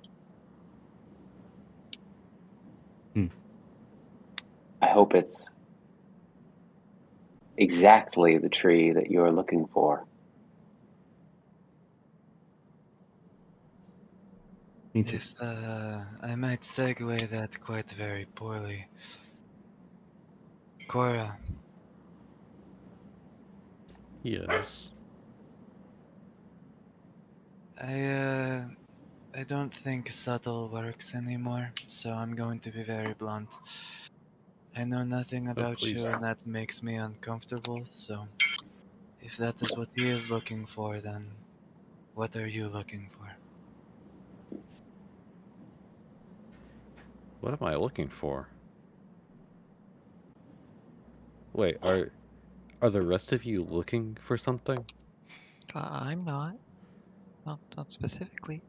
And what do you mean you don't Nobody know about is. Cora? She's great. She's kind and caring. She looks out for us. I can look at most so of you humble. and Yeah, that too, yeah. Clearly. Well, she's not that humble. There are plenty of more humble people around here than her. Look how humble she is. You see Zephyr's just pinching his nose bridge now. Like he's not even saying anything, he's just pinching his nose bridge and looking at Anthem. Anthem kind of steals himself and goes back in. Okay, with more of the bluntness, I can look at most of you and get a picture of who you are based on how you behave, and I can get a sense of what you have been through, but Cora is a more blank slate. And I'm not sure if it pisses me off personally as someone who is good at reading characters to write about them, or if it is actually something that my subconscious considers dangerous because you are an unknown variable. But I have at least some desire to know who you are and what you have been through for the sake of our mutual going forward towards something.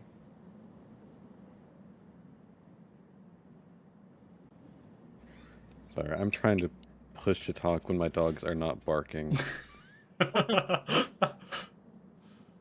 Few pack of dogs run by. You all ride on. Gust of wind. Feel free to have Dog it open bark. now. Alright. Well. I'm sorry. I'm not very good at answering open-ended questions. Would it be easier if I went first and gave you an example? Sure. Tell me something, and I'll give you at least that much back. Then we'll make it rapid fire. I was not born from this continent, and I don't think you were either, were you? Oh, no, I'm from Julant. Are you in a fugitive status of some way? I am not. Oh, for sure. Both legal and otherwise. That is, government and non-government. So you played both sides of the law and anti-law organizations against each other and came out the wrong of both of them? Well, I didn't play anyone against each other, but, well, I'm very disagreeable. Though well...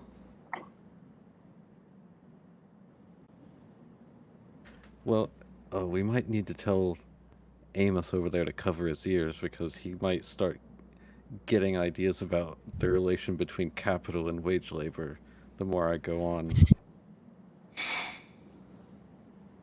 A lot of people where I come from don't like it when you talk about that, and usually the people who have something to lose. So you have problem with unjust authority? To be honest, I don't really care about authority. The thing that matters, well, it's hard to explain. Feel free to take your time. Maybe I will take all the time I want. This... Oh, I don't know if it's a saying, but it has been said, certainly, that money makes the world go round. Well, that's about as close to being literally true as you can get without touching it. It's like... Okay, well, I come from the sea, so I'm gonna use the sea analogy.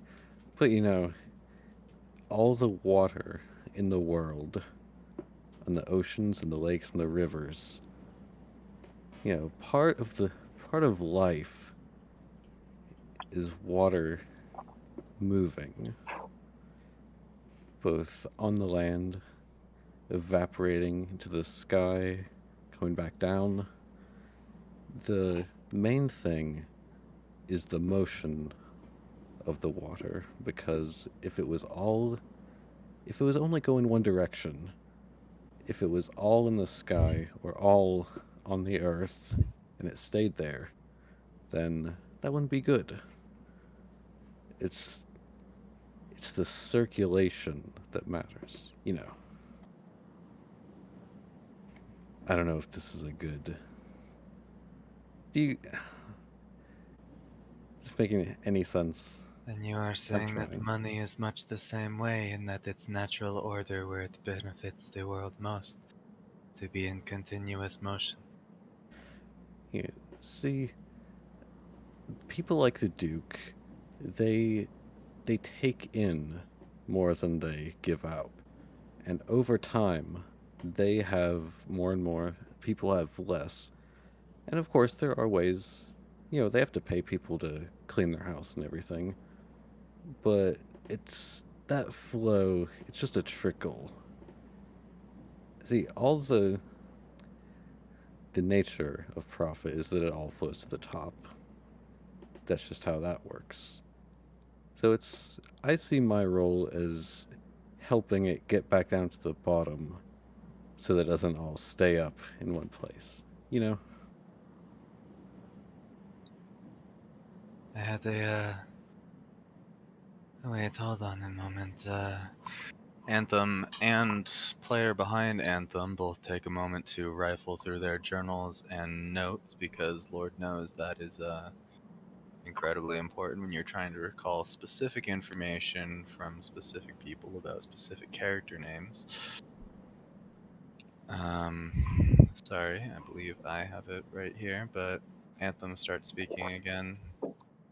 I had the funny chance of running into a person with a similar outlook on life, actually. A pirate, a captain, a crew raided raided the ships I was on. And eventually took me with them, but they had a similar philosophy that wealth was no good when hoarded and was best when it was moving between individuals, if not always to the And bottom. did they have a name? Just out of curiosity. Yes, he called himself First Mate, but his crew called him Morgan. Oh, I mean, like as a group. I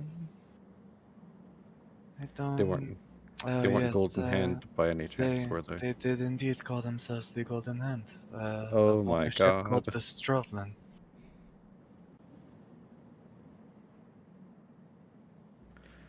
Well, Please don't tell me that is the organization outside of the law you have run afoul of.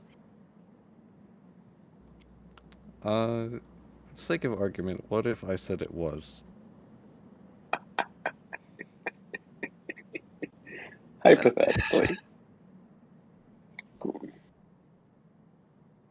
I spent a number of years chronicling tales, and having a very odd symbiotic relationship with them. Oh, do you want? I have one that you might not have. Can I tell? Hmm. Well, it's not very long. Go for it. Well, I once knew someone who, when they were collecting the loot from a mission, they had the bright idea to skim a little bit off the top, and they got caught because they weren't as good as me, and they decided to discourage that behavior. That they would keel haul this individual once for every copper piece that he'd taken, and well, that didn't end up happening because after the 10th time, there wasn't anything left to keel haul. So, word to the wise, uh, be a better thief than him.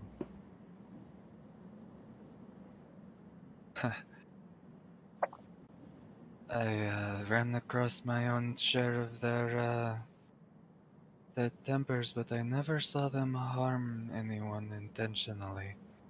So I, you might I have. would never, I would never tell a tall tale. So you must be mistaken. Insight check. Did this actually happen?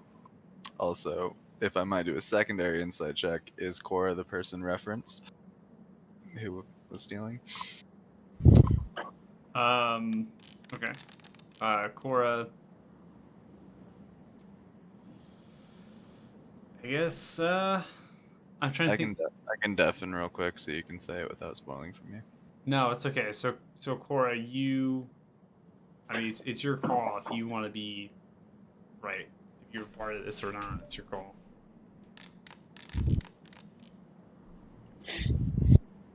Make the rolls privately to Mike You and let can. him resolve them.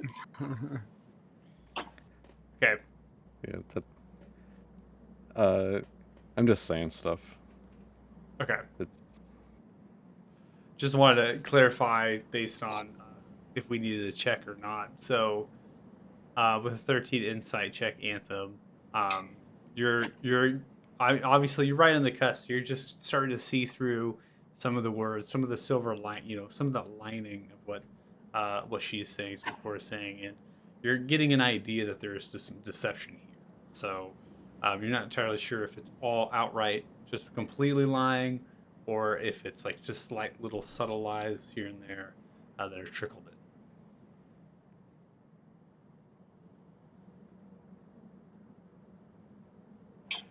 Well, I am once again going to be blunt. It is clear I am prying slightly too far for my silver tongue to be able to loosen some wounds. I thank you for the willingness to share even what you have. I am less afraid to turn my back on you in the time when I go to sleep, if it means Oh, anything. I would never stab someone who is the same class as me. The social class, I mean. I think in all ways, very I don't even want to begin. I was like, I'm not a rogue. What?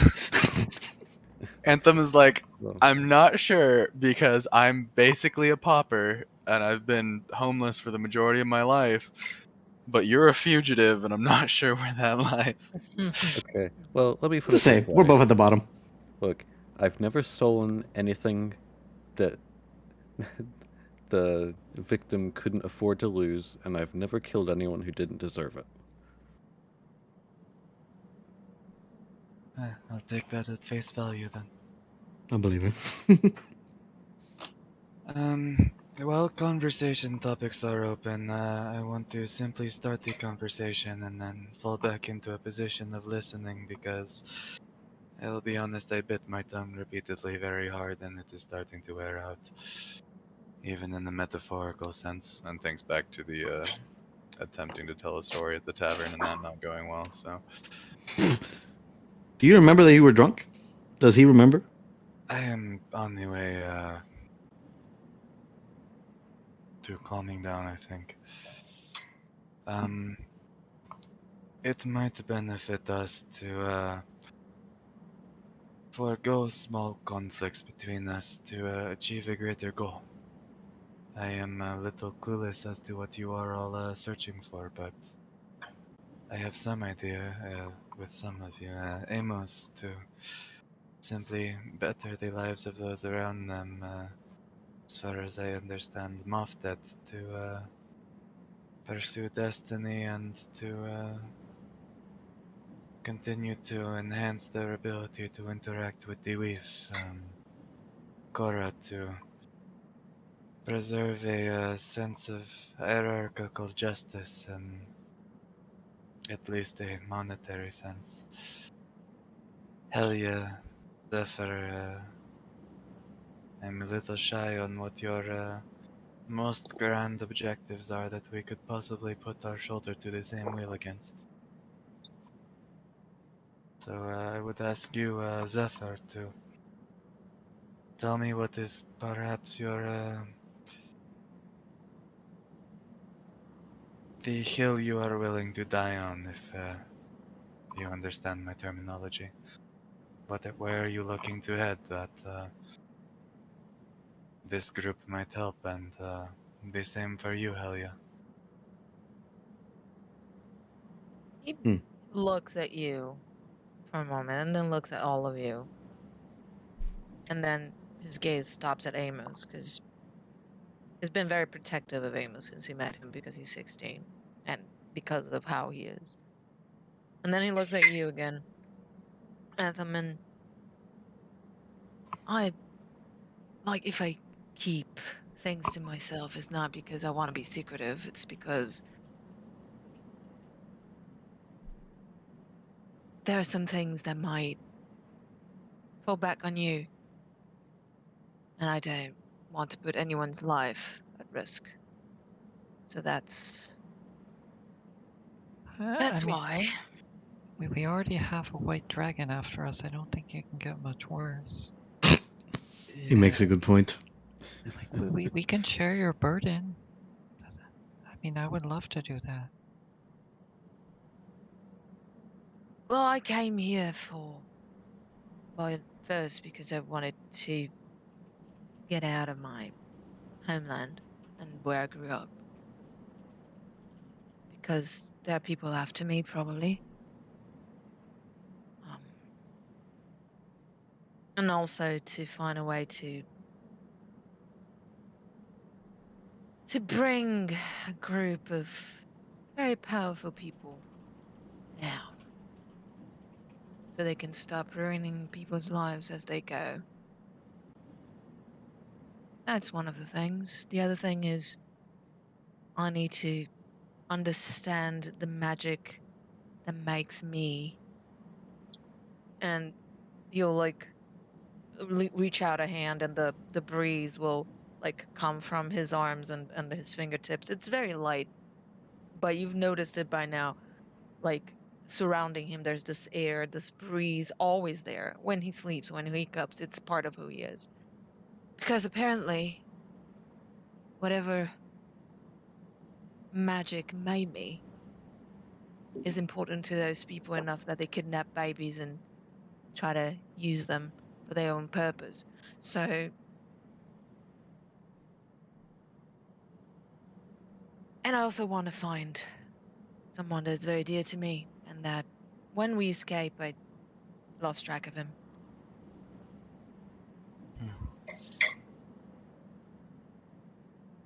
Thank you So for it's sharing. very tall order. Very tall. There's a few tall orders in there, but you are a tall person, clearly. So. Jesus. But I also don't know who made me and my parents were, so I've been given some information that whoever I am, part of me is not human. So it's obvious I'm blue. And maybe, just maybe, if I can figure out who's my progenitor, maybe he would help me, stop,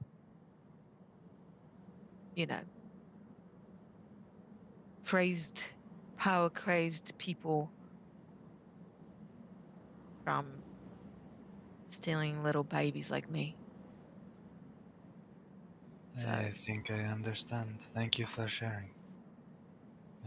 Perhaps we can help you simply by allowing you to hone your skills, gain control, and find what answers you can about your powers, and then sometime at the end of this, you'll be strong no, enough to tear down that organization.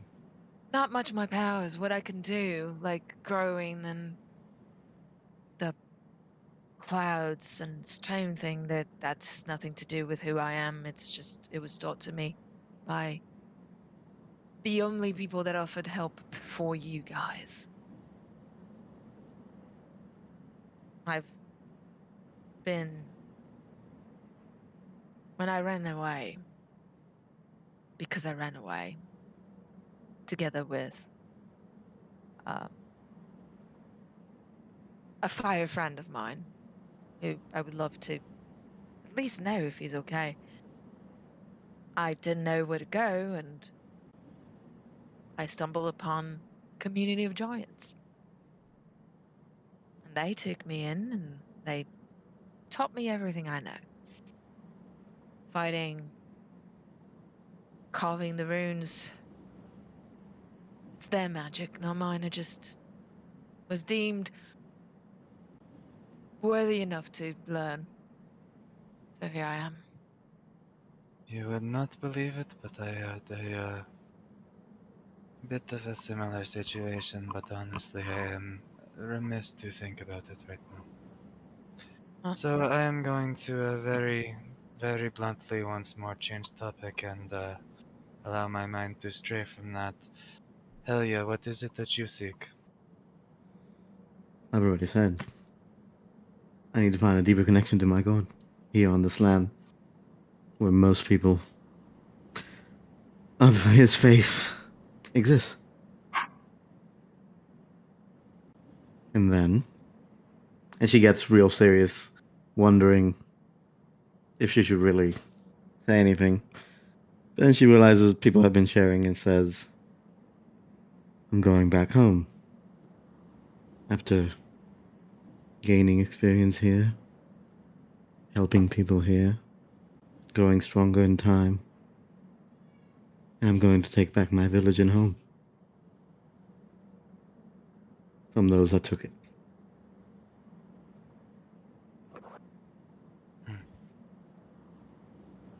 It is admirable, and I was honestly hoping it was less so because I liked the idea of possibly being able to poke fun at you and tease you and see if the Asian armor ever breaks, but I guess it will not.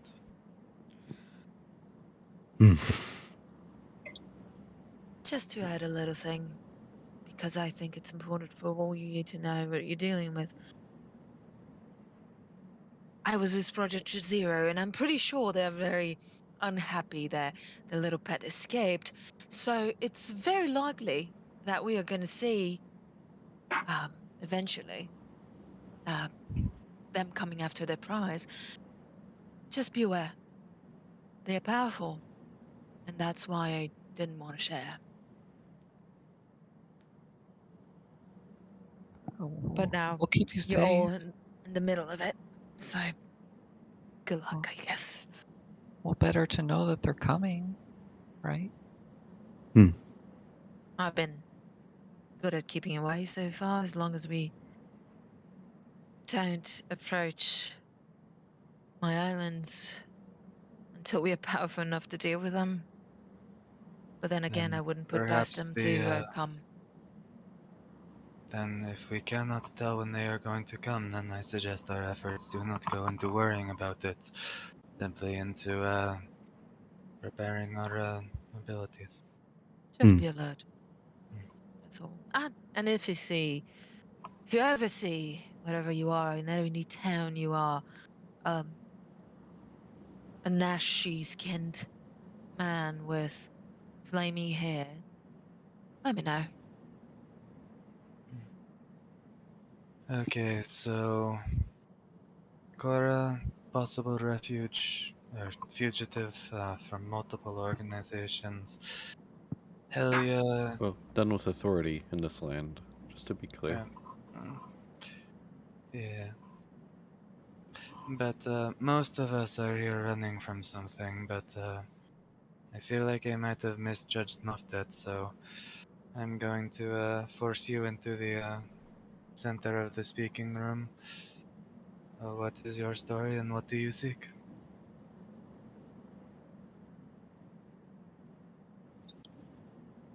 I left home.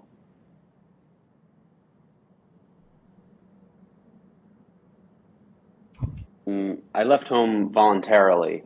I'm not sure I'm allowed to go back, but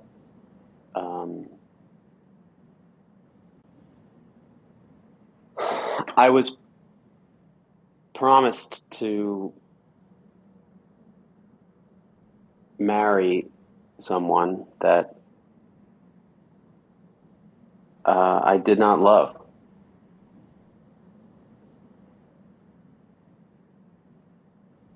So to avoid a life of hopeless, loveless,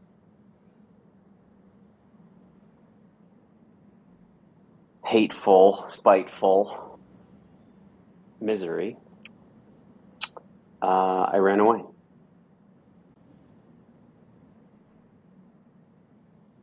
I guess you could say I'm looking for love. Oh, that's beautiful. I mean, you know that we all love you. I know that's not the love you're talking about, but at least you found love so far. Who couldn't love you? Well, there is a list. Oh. Including possibly now my parents. It was a great disgrace what I did by leaving. But did they know you're the chosen one? I don't think they do. Maybe if you told them. Oh, yeah, I'm happy to talk to your parents. They would look better upon me. I don't know if I'm allowed to go back. Just for my processing, Yes. my pen is not exactly as fast as your mouth. How old are you? I don't I don't really know. Because I'm trying to figure out if it is simply your society that you are like an adult and still being beholden to your parents, or if you are actually essentially a runaway child. Right. We mark age differently. We use moons. So the number might seem strange to you if I said I was 250. It wouldn't make sense to you, because it's not years, it's moons. I do want to point out just a point of about the world. There is 2 moons on this world. Just an FYI. So you could say I'm however old you would be if you were expecting to be married. The thought itself seems hideous to me, so I have never. Doesn't it? Honestly. Oh, it was terrible. I couldn't even bear the thought of carrying it out. I couldn't do it.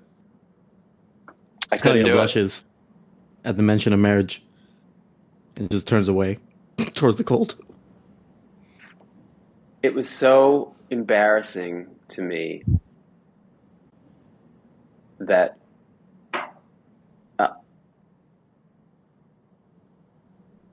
I was expected to participate in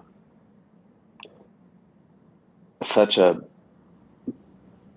bloodless, loveless, spiritless union.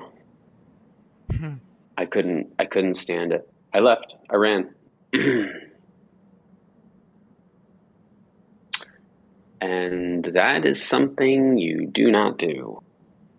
Certainly, it's not something you come back from.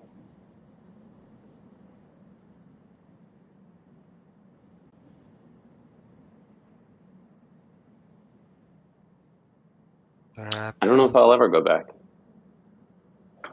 Perhaps that is simply the correct answer for you. Which hurts because I care for my mother deeply.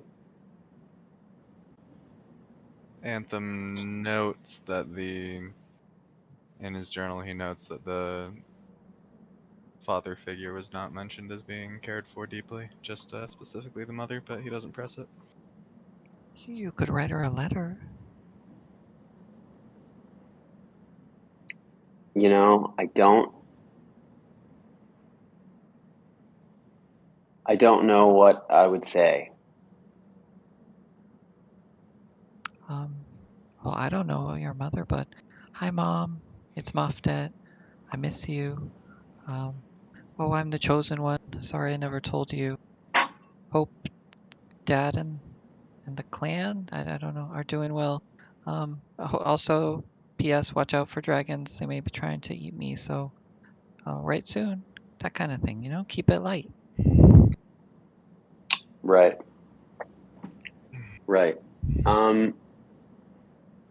My mother, and obviously you wouldn't know, but isn't the light type. She can be heavy. Right. She is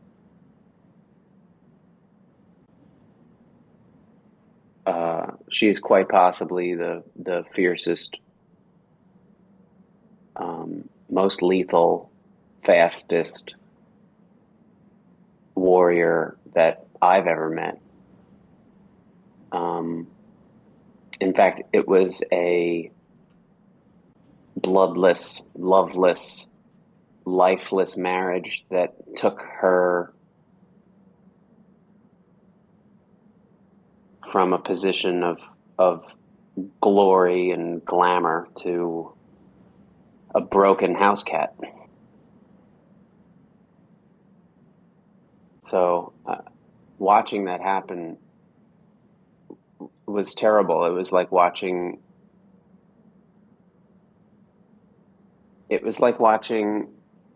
someone destroy art. And her marriage was compelled by the council the way that mine was, or was supposed to be. And I didn't feel like I'd contributed yet, or I don't want to say contributed, but I didn't feel like I'd met my potential, like I had perfected who I am. I didn't want to be dictated to, so I left. There's a part of this that resonates more deeply with Anthem than he is willing to admit for the moment, so he spends, regardless of what happens, unless the question is directly to interrupt him from this, but he'll probably spend the next 10 minutes writing in his journal and then close it and go back to staring at the sky.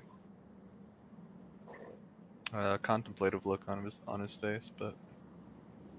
And speaking of home, as long as we are, Zephyr, there is a place exactly like the one you're looking for. Not very far from my clan. It is a city, mostly elves, and it is a home to two great libraries. I myself I've never been inside them, but they are dedicated to a study of the arcane. I wonder if what you're looking for isn't available there. See, the main problem is that I don't know exactly what I'm looking for. It's kind of like trying to find that one thread that will give me the answer that I need. I feel like I can't trust the information I was given as I grew up. And I can't trust people that gave it to me. Because they would tell me whatever they wanted me to know. And I want the truth. So I don't know how to take them down. But maybe knowing how they came to be, if there's any record or existence or history books that tell me how did those fucking mages came to be so powerful, then maybe I can start from there. And the other thing is that maybe if I can figure out who was responsible for me existing, then maybe I can try to contact him and say, hey, I know you didn't care for me because you left me as a baby, but maybe there's something I can do to, I don't know. Maybe you would like to know that those of your kin are being, those of your blood are being used as tools. So, I don't know. Maybe I'm grasping at straws, but I have nothing else.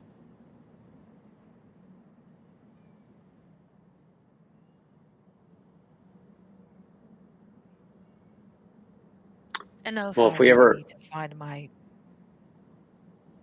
Need to find him. does Is it he dead or alive? does he have a name? Yeah. Zarin. Theron? I was made of air. He was made of fire. Zarin. Yeah. Oh, Zarin. Oops. Zarin.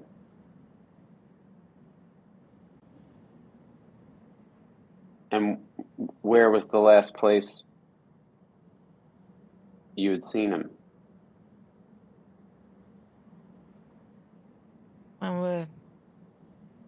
When we got out.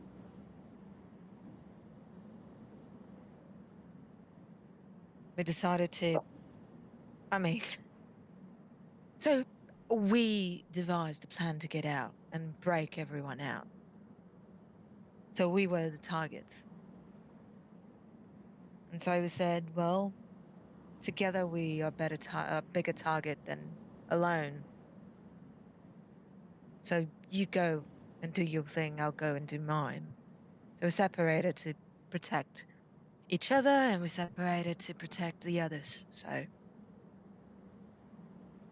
I have a feeling that he might be alive, but I would like to know. I mean, if you want to describe him to me when we take a rest, I can try and send him a message for you. Oh, I would know growing up among wizards that you have to know the people to do that, right? Because that auto character I know, it's not just describing, you have to be familiar with the target. But yeah, there has to be yeah. a description as well as some familiarity to the entity you're trying to reach. Yeah. Don't think that works that way, Amos, but I thought it was nice, thank you. Are you sure? I don't know. I've never done it before. Yeah. So here's the thing, right? So they hoped I would be interested in the magic-y things. I learned a couple of things back then. You kind of have to have met them or have some sort of familiarity with them. If I describe you, it's not going to be the same. But I don't think appreciate these people are coming after you. It doesn't really make any sense. I mean, you're great. Like, I mean, I'd want to be friends with you and stuff and follow after you, I guess. But I don't know. This place has dragons, like a lot of dragons, I think. Have you ever met a bunch of wizards together? They can topple dragons. Yeah, but didn't we hear from Elise that there was like the Great Purge? I mean, aren't wizards pretty uncommon? Maybe here. Not where I'm from. Well, where I grew up. I don't know. I just feel like if they're looking for you, if they're that powerful, it's not that hard to find somebody if you have magic. I've been taken care of. But maybe they're just biding their time. I don't know.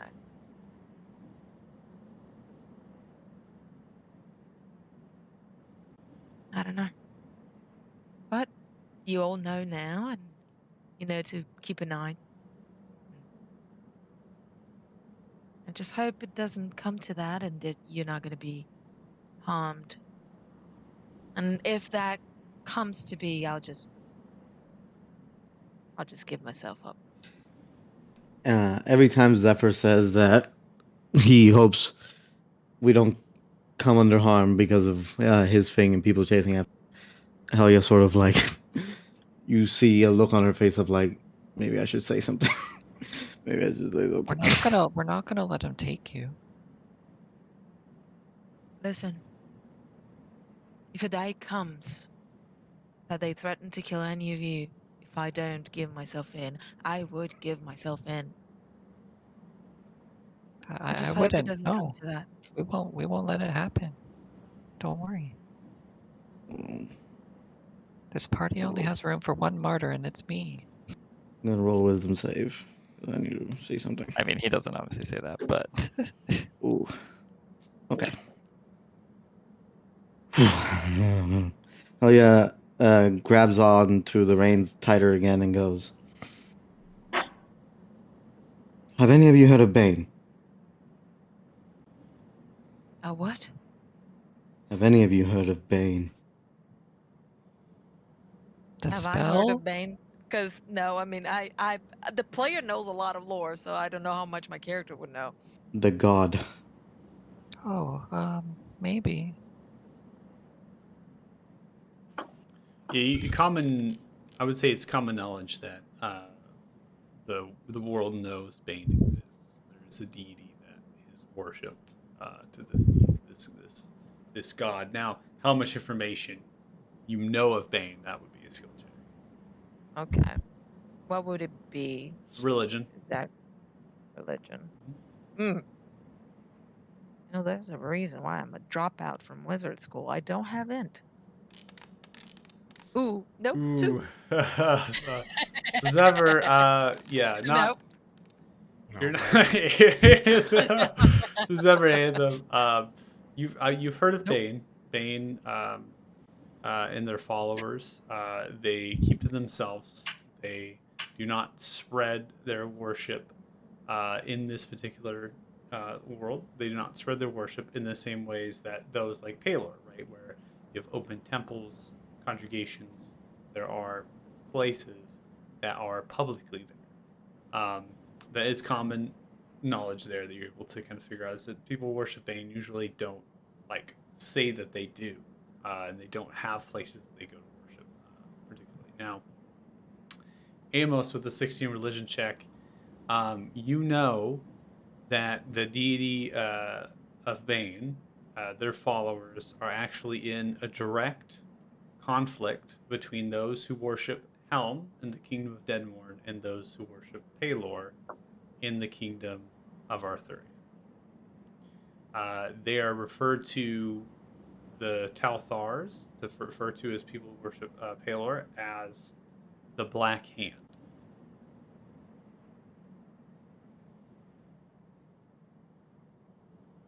Oh, yeah. I mean, I've heard of the Black Hand, and why do you ask, Elia?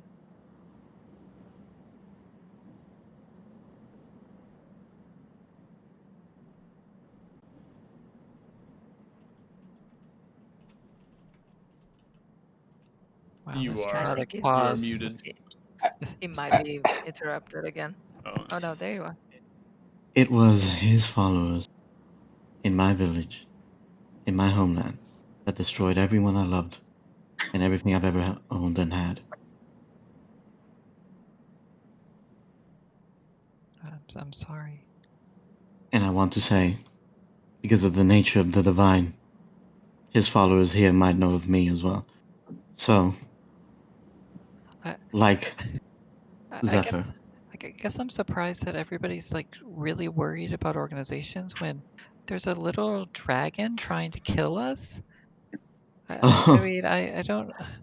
Amos, I a can beast. promise. A I can beast can be promise you, killed. Amos. I A am beast only can be worried about the killed. dragon. You barely Yes. damaged it, and you're. I mean, hell yeah, look at you. You're not even wearing any cold weather gear. You're just fine. Exactly. I'm saying, a beast and its weakness can be overcome. A god is something else, and its followers. Well, So I'm just sure, saying, but if you for transparency, like Zephyr, if anybody from any follower of Bane comes towards us, just know that probably because of me. Well, I mean, I feel like there are bad people anyway. It's like everybody's trying to get other people to kick them out of our group or whatever. No, Like, you're it's not not that. gonna. I don't have anything I'm supposed to be doing. I feel like well, do I belong with you guys? Of course.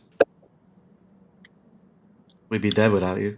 I mean, I have a good family, and I don't have a tragic backstory, and I just want to help people. No shady organizations are after me. Like, I don't know. You I'm know, happy that that's not the case, but it seems you guys are all so amazing in this. I just feel like I'm missing something. you're not missing something for not losing your family. Yeah, and I don't want that. You have everything we could ever hope for. You're fine. I'm sorry, but I must disagree, actually. Not to insult you, but purely for your betterment. People who have been through much, lost much, and seen much of the world have a harder skin around them and know exactly what things are worth putting effort to. You do not have this, very candidly. Well, I think everything's worth putting effort into. That is exactly what I am talking about. Oh. Perhaps Oh, perhaps this would help, and I'm gonna reach out to I'm gonna trot my horse over to Amos's horse, and reach out and grab the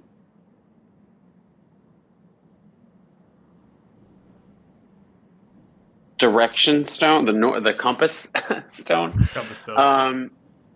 and place it in Amos's hand and say,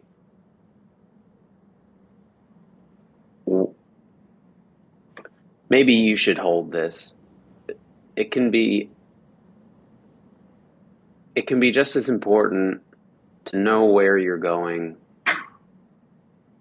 as it is to know where you've been. I mean that makes perfect sense, but I'm not. I wouldn't worry so much about where you've been. Oh, I mean, I'm really happy with where I've been. I don't know. With everything that's happened, I don't think I'm supposed to have this stone. Like, I don't want to fight dragons. And that one didn't seem like it wanted to talk to us.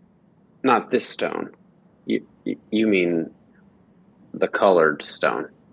Oh, well, but you have a bunch of stones. This is one of them, right? Well, now you have it, but certainly it was one of them. And for that matter, I'm going to take the map and give it to Cora and say, I've never really been much for reading. You could probably make heads or tails of this better than I can. Oh, I reckon I could read a chart. It's going to be even easier now that the land isn't rocking under me. Even better. Well, I think it'd be good. I mean, we can all think about it. Maybe we should talk about it tomorrow. But what we want to do, because we can get to the city of Othema, but I mean, I want to help everybody, so I can do that anywhere. I just don't want us to get distracted and then potentially a dragon attacks the city and kills a bunch of people. No, I think my opinion is that as a group we should deal with these stones and the dragons behind them. However way we do that. Can we trust telling people about the stones? I mean, I feel like we need to ask somebody. That's a good point. I mean, I want to ask somebody, but everybody tells me to stop just talking to people, so. You know, you say that, but your honesty is the only reason the Duke ever revealed himself at all. Yeah, but then he died. Because you never lied. And then Elise died. That was her choice, I told you. Yeah, but she killed herself right in front of us. Because she wanted to save whatever was going to prevent it, whatever was going to come. We had already stopped it. We already had the No, we pendulums. hadn't. No. Oh, no. I mean, you have to trust. You just said that you failed wizard school. You don't know. I did fail wizard school. That is true. I don't mean to be speaking a harsh tone, but I think we felt pretty confident that we had stopped the ritual. Well, she knew better and she didn't. Just don't like that people throw their lives away everywhere. I know, but sometimes you can't help it. The answer to your question is yes, Amos. I think we should ask somebody. Okay. Was the somebody that you're thinking of a holy person? Well, I was thinking that we could go to the Church of Palor or Sol, or I guess Palor here, and see. Maybe at the Sun Tree they might know something. And well, we don't have a sunstone, I guess, but they might know something, and we have enough that we can piece together at least what the history is. Because the church should have records going back hundreds, if not thousands, of years. He makes a good point. And I mean, what holy person is going to lie to you, right? I agree. Well, I imagine priests of this faith that Helia's describing might not have much problem lying to you. Oh, the Black Hand? I think they're just going to kill you, so. He is the god of murder. Are you considering asking people that weren't of the cloth, maybe Scholars? arcane practitioners or scholars or basically the reason I was even asking is gemologists for I that matter? didn't want us to talk. I feel like we shouldn't talk to Lord Lanfelar. Talon Falor? Yeah, about it, because I feel like the Duke, it's really complicated. And You're right. I think that we're just gonna invite a lot more questions, and he could put Right. us in jail. The Duke is dead because of us. You know what? I agree with I everything you agree. just said. Oh, That is really? surprising. Yeah. Oh, great. Okay. I feel a lot better. I thought that you guys for sure were gonna want to talk to him. No. No, I really don't I want didn't to. even want to meet him, actually. I think we should definitely write him a letter about what happened in the mine and the missing shipments. And I mean, Maybe anonymous. yeah, Yes. and leave I that agree. and like send that out. But okay, Are you great. one of those people that believes if you have the ability to do something, you have the responsibility to do something? Well, what else would you do with it? That answers my question. I think what the Lord doesn't know won't hurt him. Right. Exactly. Well, eventually he will find out. Well, yeah, we just don't have be to the mention greatest. us. I mean, I know it's pretty deceitful to not mention like everything, but I feel like as Holy long as we fuck! tell him the big Amos, who stuff. are you? Where'd you come from? I mean, he doesn't need to know what we did, right? Or should we? I mean, I guess we could put You're our right. names in there. He No, doesn't we know who don't. we are. It's No, not no, like no, no, no, no, no. You're good. I think it's No, best if we get information from experts, not anybody in high power. Well, and we don't want the We just are dragons to tame. hurt anybody else, so we'll focus on the dragons, I guess. Oh, that sounds Yes. terrible. Ugh. And just keep an eye for a little fireboy if you. Right, Fireboy, right, Black Hand Right. Cultists, maybe angry cats. Okay. Anything else? Oh, Well, foreign governments maybe coming in to arrest Cora for crimes she clearly didn't commit. Yes, all these Zephyr things. Gale is not my name, but my real name I'm keeping to myself for the sake of safety. Oh. Wait, were the rest of you using real names? Wait, the rest of you have fake names? I was waiting for this to come up. It has been ages since I've heard or spoken my actual birth name. Wait, what? You all have fake names? Well, it was the name I chose together with my giant family, so My name they is called very me much Little my Wind, name. so wind, that kind of Zephyr's a kind of wind, and Gale is a very strong wind. They said I was very strong-headed sometimes, but I had a little breeze around me, so it made sense. Okay, that one at least makes sense. I mean, Cora Bilgewater. What kind of name who would name their child that? Come on. I thought it was a perfectly adequate I name. mean, I didn't I mean, know you are name was halfling. Bilgewater. Well, is it okay if I call everybody the names that I thought they were called? No, my name is Helia. Okay. My name is Zephyr because I chose Well, and it to be, Moftet so does have yes. 2 names. It's Moftet and the Chosen One, so we know that. Isn't that the title? Is it? Yes. Oh. Yeah. I mean, maybe when he was born, I don't know. Do you portend the Chosen One? Is that a title or that's your name? I have no idea. You know, when in my clan, when we are born, there's a naming ceremony, and It's kind of a big deal, actually. The whole village gets together, and the council convenes and decides on a name. And sometimes the name fits very well, and sometimes it doesn't. But some people for whom the name doesn't fit can spend their entire lives living up to a name. It can be quite frustrating. My mother's name fit very well. It was Lakosha, and it meant Jade Fang. And she was a pretty fierce warrior. I don't know if it was the name that made her a warrior, or if she was a warrior and they happened to name her like one. But I've never really fit my name very well. What does it mean? I wonder if it. Yeah. Well, so my name is Mafted Bashir. That is my name. But it's in Tabaxi. I guess you'd translate it into common as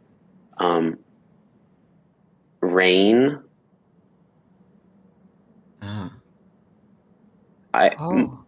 So you're like a king or something. Well, more accurately, it's leaf in the rain. Everybody called me Rain. I'm not entirely sure, though, why. If I had the opportunity to make fun of someone by calling them Rain or by calling them helpless leaf in waterfall, I'm pretty sure it's been an obvious choice. I don't know what they were thinking. I don't know what they were thinking. Well, but you know what has leaves? The sun tree. It does. You just have to make it rain, and then you'll be at home. Oh, and I still have some gold coins, so we can definitely make it rain. Incredible. But don't worry, Amos. You called me Zephyr. That's the name I chose. Okay. My real name was chosen by a mother that abandoned me, so I don't really care much about it. Well, if you ever want to talk about it, because it sounds like you have some unresolved issues, I'm definitely here for you. I'm good. Oh my. I'm good. Thank you. Okay, well. Yeah. I can't wait for the therapy session. It could be expensive. Yeah, with Amos, I'm sure. It's gonna be free. Anyway, he's gonna give you gold to come to you can call me Rain if you wish. Certainly, it might be helpful. I mean, now that we've spent a little more time together, Whatever you prefer. It might be helpful to differentiate between the people I know and the people who know me. So you would like us to call you Rain? Well, if you wish, certainly you can continue calling me Mafted. It is my name. It's not my name. It's just in a language you don't speak.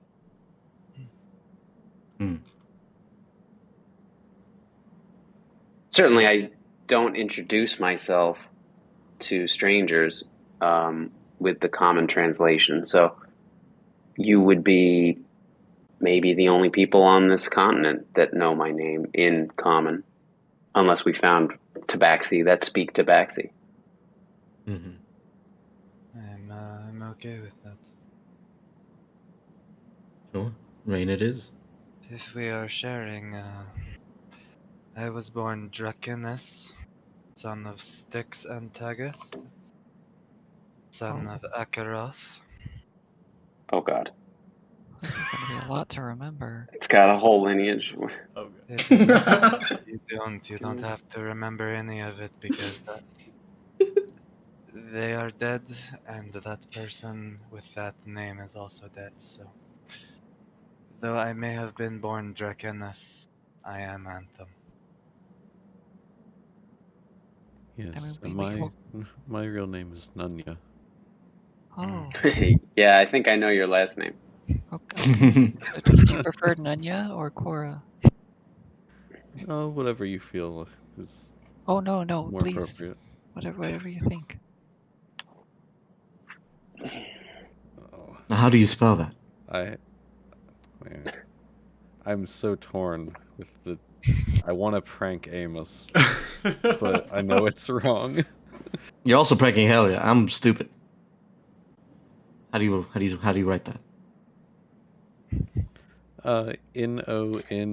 Noneya. Nunya. Strange name. I like it. I would have thought it was Nonya, so thank you for spelling it out. I had the same feeling. Yeah. Well, we see our family business is actually in raising bees and collecting the beeswax. Oh. But Wait, so your name is Nanya and your family had a business? yes, that's about the size of it. Raising bees for beeswax. You know, Honey is beeswax is very, really nutritious. as is honey. God. You're apists? I was trying to think of the word and I couldn't. Yeah, Oh, Apis. Zephyr is pinching his nose bridge again. Well, I mean, I know it wasn't what you guys were trying to do, but thanks for cheering me up. I feel a lot better now. Right. Thanks, Never Nanya. thought Oh. my doom would make anyone feel better, but I feel better that you feel better. Oh. So. Oh, well, now I feel worse. I wasn't trying to make it seem like I'm feeling good because you're in trouble. No, that's me self-deprecating. Don't worry about it. Okay, well. You know what would make me feel better? Yeah? Do we still have that? Booze. Do we still have that chest that the Duke tried to mind control me to open?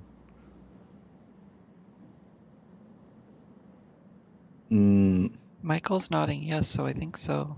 Michael's one of the horses, by the way. Good job, Michael. I pat the horse. I thought these were the ones I named. These are the Well, ones that you. No, I think you named them. But you didn't name Elisa's horse. That's You didn't true. name the Colt horses. And now it's named Michael. That's right. Like all of these are just named. All of the ones besides Michael are just named curses and infernal. If I remember correctly, whoever it was that kicked the box picked it up. So I believe that was Zephyr. Yep. But he is staying quiet about that. Well, now that since we know that there's probably a trap in there, you know, it'll be easier to spot and disarm. Oh. Well, yeah, once we get to the fort, I can help you too and make you a bit more perceptive. Right. I'm just. Is there a way that you can disarm magical traps?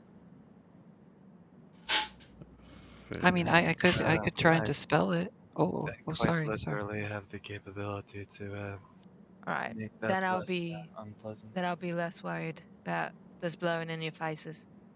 Oh no, I thought of a trick. You unlock the chest, then before you open it, you turn it around and open it away from you. That's really smart. That way, when there's a big fireball, you have a half-inch of wood in between the blast and you. Why would somebody fireball That sounds their own believable. belongings? Or Also sounds stupid, yeah. Or we take the box and put Wow. it at a distance from me, and I can simply make it manifest itself. It's really not that hard. All right. Yeah. That I would be more inclined So to we agree with. We have various ways of opening boxes. We're quite Good to capable. know. I feel like we are getting too deep into minutia again, so I am going to patently turn a cold shoulder to you all and focus on things that bother me more. Anthem would like to. This is actually something I'm probably going to need your permission on, DM. Anthem's still fascinated by the language in the instruction manual for summoning Tamaruk. So he would like to first simply just read through it in any amount of spare travel time that it doesn't require him to like really be terribly focused on. But then he would like to start memorizing every part of it so that if necessary at any point and he wanted to, he could repeat it.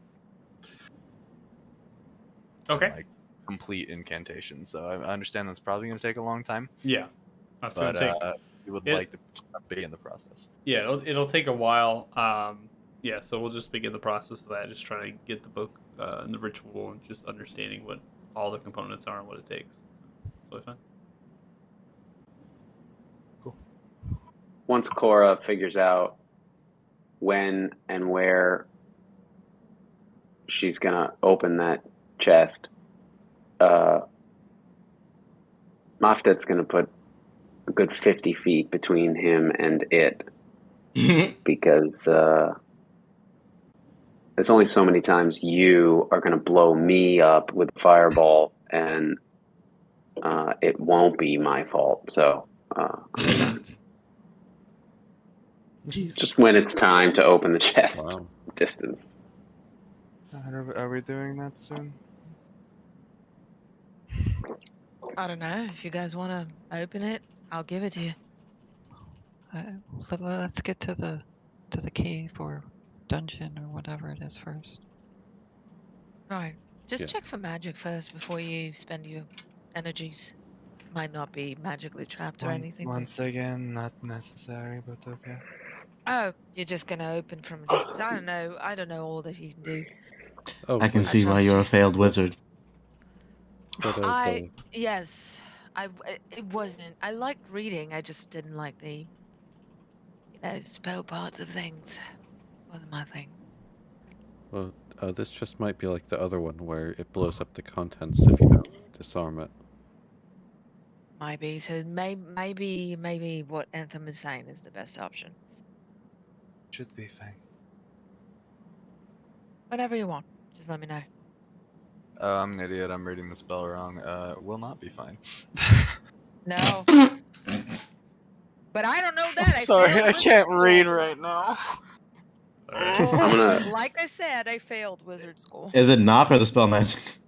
Knock. I'm Oh, reading yeah. the part. It's like if you choose a target that's held shut with arcane lock, that spell is suppressed for 10 minutes, in which it can be opened and shut normally. But I realize it doesn't say anything about a magical trap. It says mundane means they're suppressed and easily unlocked. I mean, it's probably not locked if he was trying to have Cora open it. So He had to lockpick it, and then.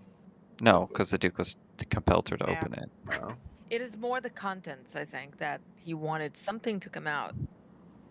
Yeah, then I guess dispelling whatever magic we find if somebody does some sort of Arcana check is the best bet, but whatever. All right, so we on our journey on our ride, we are heading towards the cultists, right? That was the I don't know what to call it, so yeah, whatever that is. Cultist lair. Cultist lair. Okay. So it's about 9 o'clock on horseback as the snow continues no, to map. fall. I went ahead and put you onto the actual map here. So you can see that there are not anything that has been disturbed or any sort of. Are you putting light? Maybe I just need to turn Ooh. myself. Yeah. God, oh, there it goes. Good job. Oh, so pretty. So as you approach, you come through that small pass. You come into this little area where the mountainscape kind of goes around. You're not seeing anything on first glance, passive perception, passive investigations, that this place has been disturbed in the time that you've been away. Most of the tracks are covered at this point with the snowfall that has happened, and a lot of the things like the wagon that's outside here. That itself, as you can see the inches that the snow has actually kind of encompassed the wheels now, right? So it's just kind of slowly growing over it. And without having this path being maintained and with the snow beginning to fall, your horses themselves are really having to like pull themselves through, lifting and moving through. So you get to this point, obviously you have the stone kind of house that's built into the side of the bedrock. This abandoned kind of thing, and then you know that there is that hidden pass that goes into that cavern in the backside of this house.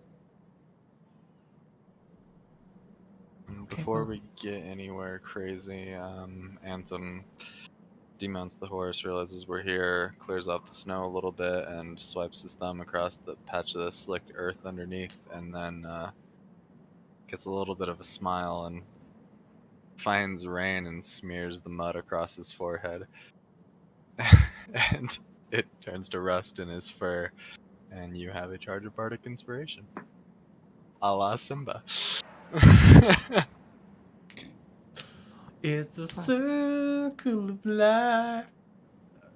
Well, let's get inside. Well, let's bring the horses too, so they can be warm. So the door isn't very large, but you can get the horse through. So you definitely get the horse through into the cavern as well. You know that secret area there is much larger. So that entrance, anyways, into that secret kind of at the back side of the wall. So I won't put horses down onto the maps unless you all specifically request them. I don't try to put mounts on because it actually really clusters and kind of clogs the maps up when you put a lot of mounts on. So. You come up to the door. The door is shut. It doesn't seem to be disturbed too much from the last time you were here. It was just shut in haste and kind of closed. There is kind of a locking mechanism on the bottom of it. A key maybe goes into a hole there. However, no one locked it previously, so you can always check it again if you'd like. Sure, let's check it. Or I should say, I'll check it. Maybe give a little listen at the door just in case. See if there's anyone waiting I've been there. healed. Okay, go ahead and roll perception then if you're trying to listen to the other side of the door. I've been healed again. So much healing. Oh, Net 20, so perception. So as you are hearing the snow falling, Wow, you're 3. listening through the door, you hear no movements at all on the other side of the door. Oh, that's good enough for me. Sounds good. All right, let's fuck it up.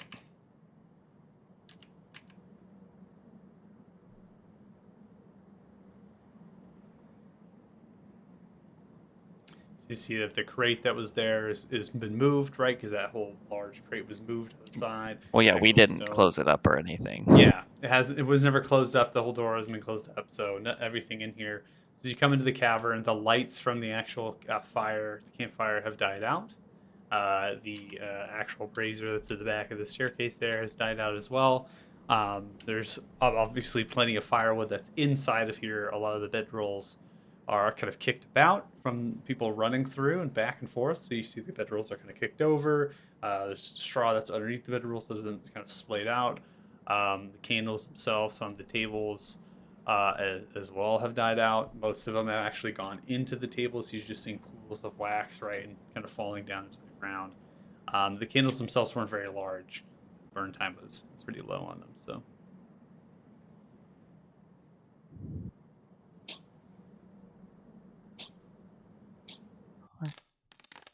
I'll tend to the horses if someone wants to get a fire going.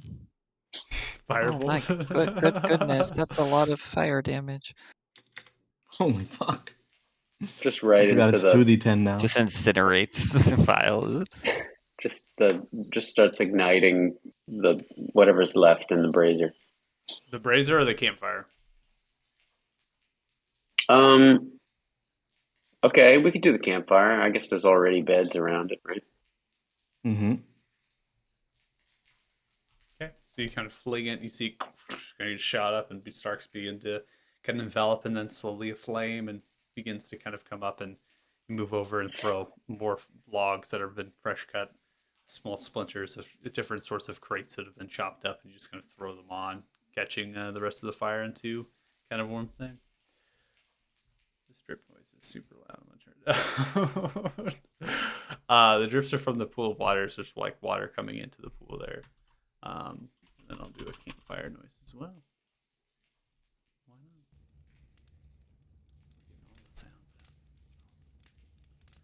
Campfire noise, drips, some scenery.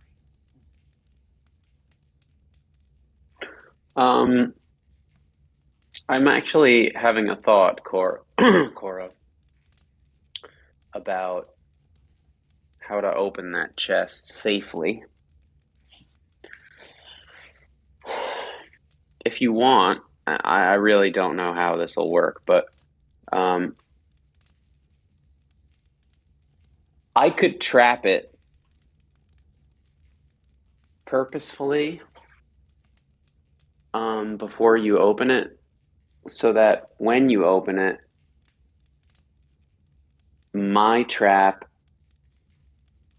will teleport you away from the chest, possibly before any harmful trap were to find you. I've never tried anything like it, so I really don't know.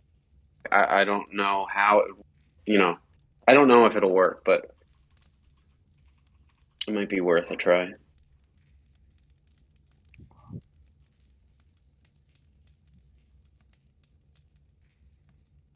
Sorry, I was finishing typing that up.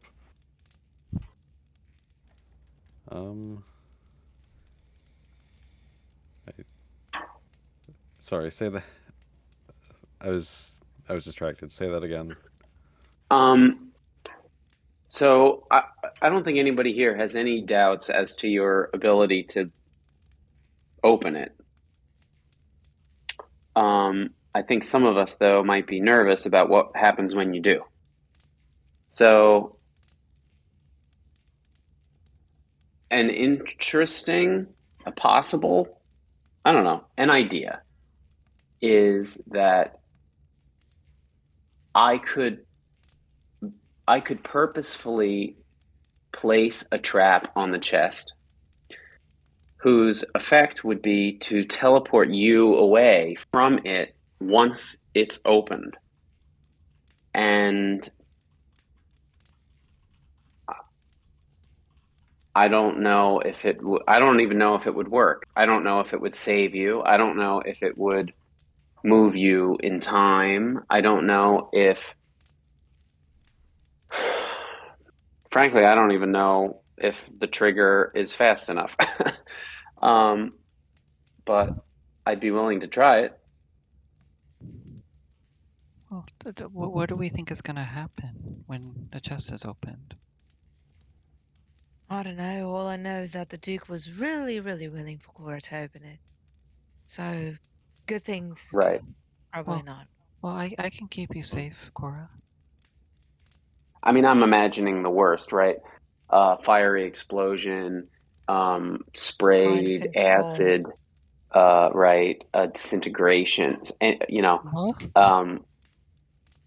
I can imagine some pretty terrible things, I should say. Well, I'm just gonna see if I can disarm it, and if I don't think I can disarm it, then I'm gonna leave it alone. I'm not just gonna open it, Okay. Okay, let me help you. Yeah, I'll get the box from my bag and put it at but take 30 feet of distance at least, because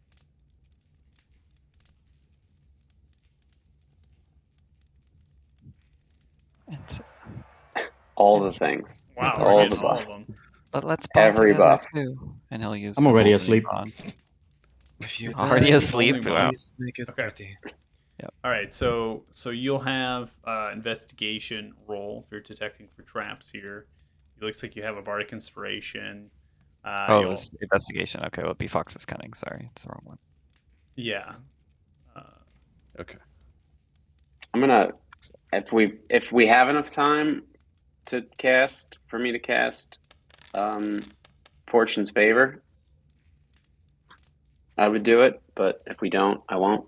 I mean, it's up to all of you. It's up to all of you. We have all the time in the world. Good time right now. So. There's no time restraint here. I'll do it.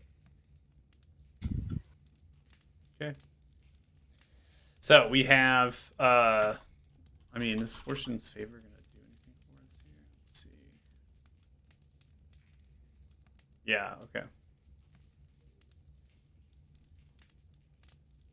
I think it's attack rolls, ability checks. Yeah, I and mean, saving you're throws. already getting advantage, so you can dismiss.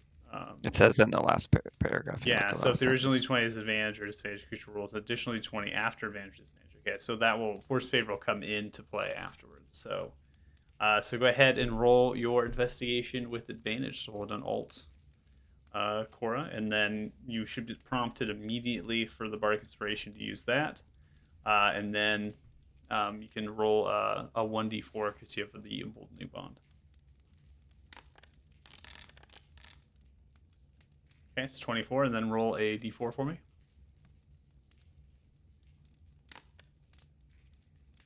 Okay, so that's 28.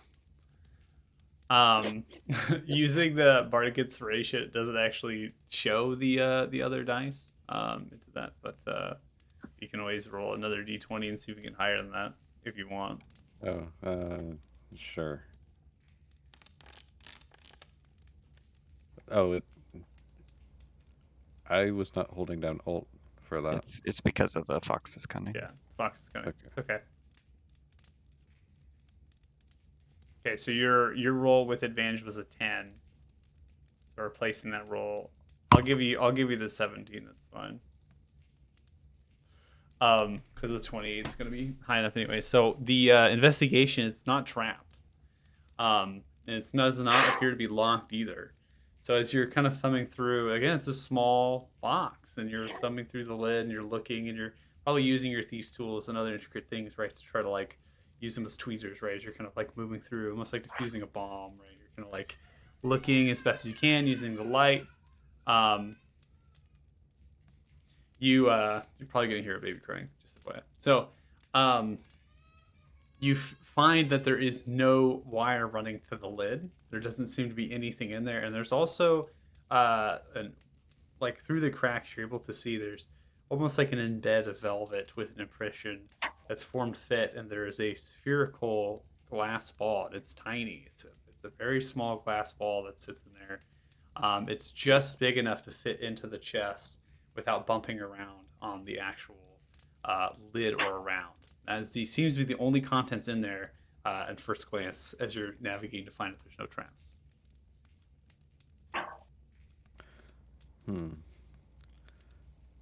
Okay. I guess I'll kind of open it without taking the orb out and kind of show everyone who's interested in it. 'Cause I don't know anything about magic, so I have no idea what this is. So you open it failed up wizard and school. you begin to show it as you kind of flip the lid over, kind of slams down the iron hinges there, and you're kind of showing it off. And again, it is a very tiny spherical piece of glass. That is all it is, and it seems to be shining some of the light that's off the campfire. But there isn't anything in the interior of the ball at all, as far as invisible range. Can we determine if it's magical in any way? You can always use to ritualize detect magic, taking 10 minutes. You can also roll a flat arcane check to see if it bounces anything off of anything you have familiarity over. But it doesn't look like any of our stones, right? No. I know you said glass, so just making sure. Yeah, it is. So Yeah, it's a what? glass material. So I'm assuming 25s for the arcane check. Yeah, I'm gonna. Yeah, do it the just for Arcana. at least. Hey, look at me, 17. Hey, I failed wizard school, but I was really good in the theory part of it. You still went. You still win. I went. So 17. Yeah, This particular it is a magical device, and it kind of corresponds to something you would see within a wizard's study. This is something that a wizard's study might have to communicate with other wizards. Rain, with a 25, this appears to be a scrying orb. Now, you're unsure if this is a scrying orb in the traditional sense that you're able to scry on anything. Given the size of it and the nature of you finding it, it would suffice that this might be directly connected to another scrying orb, and just one other. I'm not gonna touch it. But I'll approach Cora and lay one hand on top of hers and below hers and try and guide her hands to closing the box.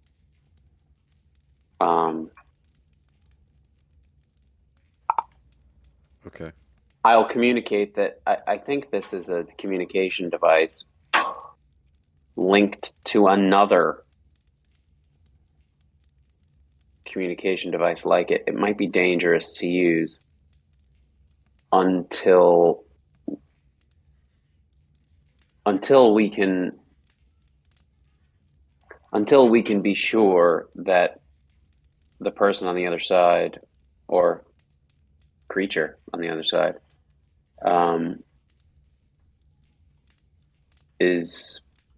isn't hunting us. Certainly the Duke telling us to open it is omen enough for me that this might be a bad idea. Maybe we should just destroy it? I don't know if you can.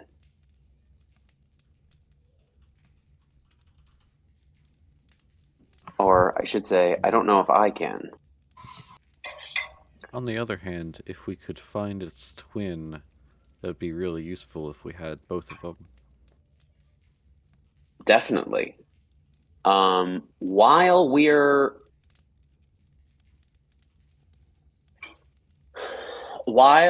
playing mouse to someone else's cat, I think it might be a bad idea. You're absolutely right in a much larger sense. You're perfectly right, but not now. Not now. Not It's in a our bad idea. No, not in our current situation. Right. In the future, maybe. Especially not in a place that might be as easily recognizable as this. Maybe if we were out in a nondescript part of some forest or wooded area, where gleaning a vision of us would offer very little insight to someone spying.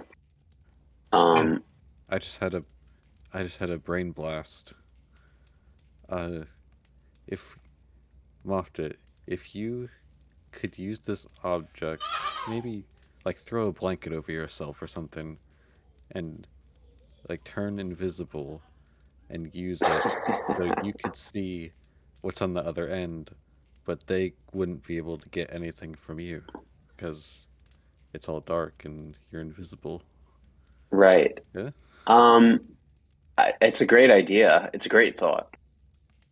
I don't know what the limitations are on its ability to pierce the veil of my, at what we should call rudimentary tricks. This is an elegant device. I'm not entirely sure my powers are yet capable of fooling it like that. But I would much rather, I would love to hazard a trip through this portal. Well, with the protection of anonymity.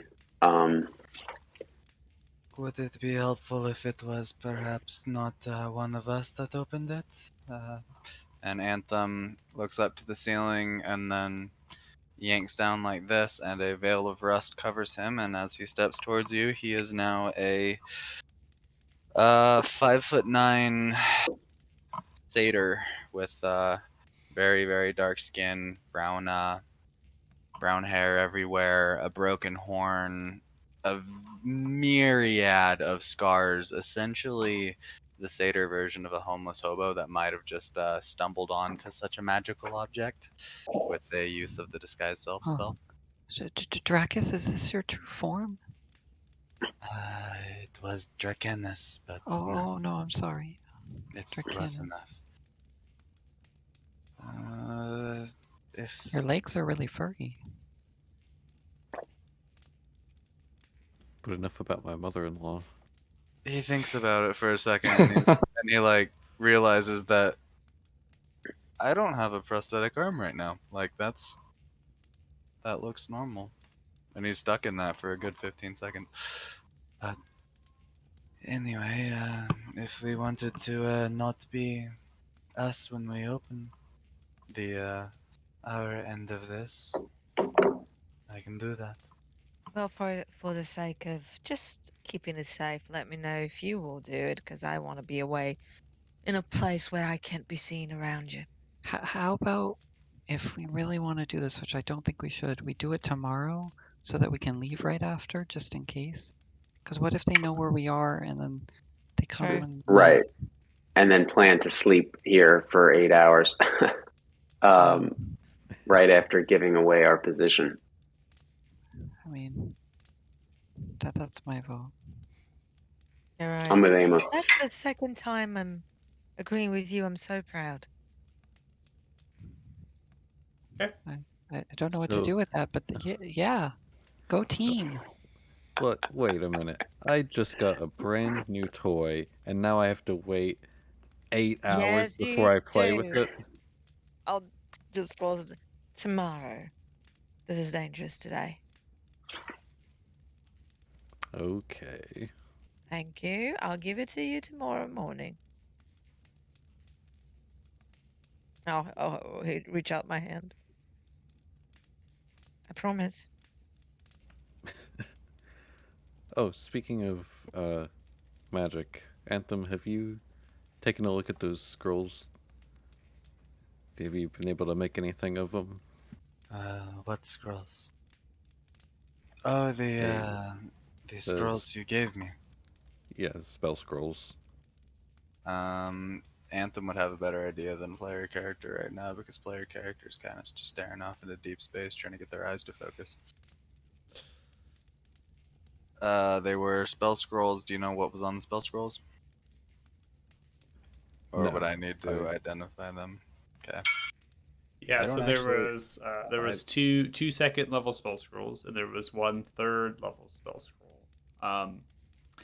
And you can spend, if you haven't spent like time with them, you can spend them a little bit before you go to bed and just kind of read them over what they actually are, as they are written in the language that you can understand. Okay, yeah, I will do that before I drop off to sleep tonight and likely have really bad dreams. It's gonna be great. All right.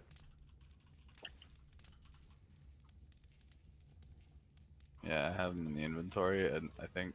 Wait, nope, I don't have any. Yeah, Cora still has them in inventory. I'll go ahead and Okay. I'm gonna remove them from Cora's inventory, and then I'm actually gonna drag in the spell as an item scroll directly into your inventory. Cool. Also, Cora, while I have you, what would Anthem's theoretical portion of gold be? It was 1717, wasn't it? Yes. Okay. Gotcha. And Cora's happy to carry any, so. Yeah, I currently have 4,091 in my inventory, and I don't know whose extra I have. Well, I know I have Moffitt's. I will go ahead and take my portion of it, unless that was already discounted. So. You have your money, you have Amos's money, and you have Mafta's. Okay. I, out of character, forgot how much of Mofta each gave you there- all of his. Yeah, Mafta gave you all of his. Amos And didn't. I assume that Amos probably isn't getting his back, so it's all yours. I think I even gave you 100 that I You had already that had, wasn't yeah, you part of got that. all of it, yeah. But the 1717 wasn't any part, or what you have isn't any part of Anthem's money. You didn't have that. That was just all your cold hard cash. You're rich. Anthem, just in character, didn't remember it because he was drunk. You just wake up and you suddenly have 1,700 gold. More wealth than he's imagined in his life. Okay, well, I'm gonna close the door, and then we can sleep in shifts? All right. We don't really need to sleep in shifts if I enclose us in magical protection, right? No, we don't. You can do that? I have a feeling that I could probably bullshit my way into manipulating. Yeah, I could probably find a way into that.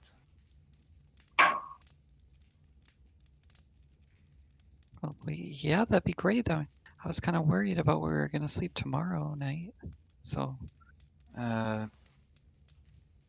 Anthem takes a moment, realizes he was about to say it out loud, and then kind of blinks his eyes and he tugs on a small stranded necklace right here and just runs his thumb off it, and a little spray of rust runs off the copper wire that the necklace is made out of, also a material component.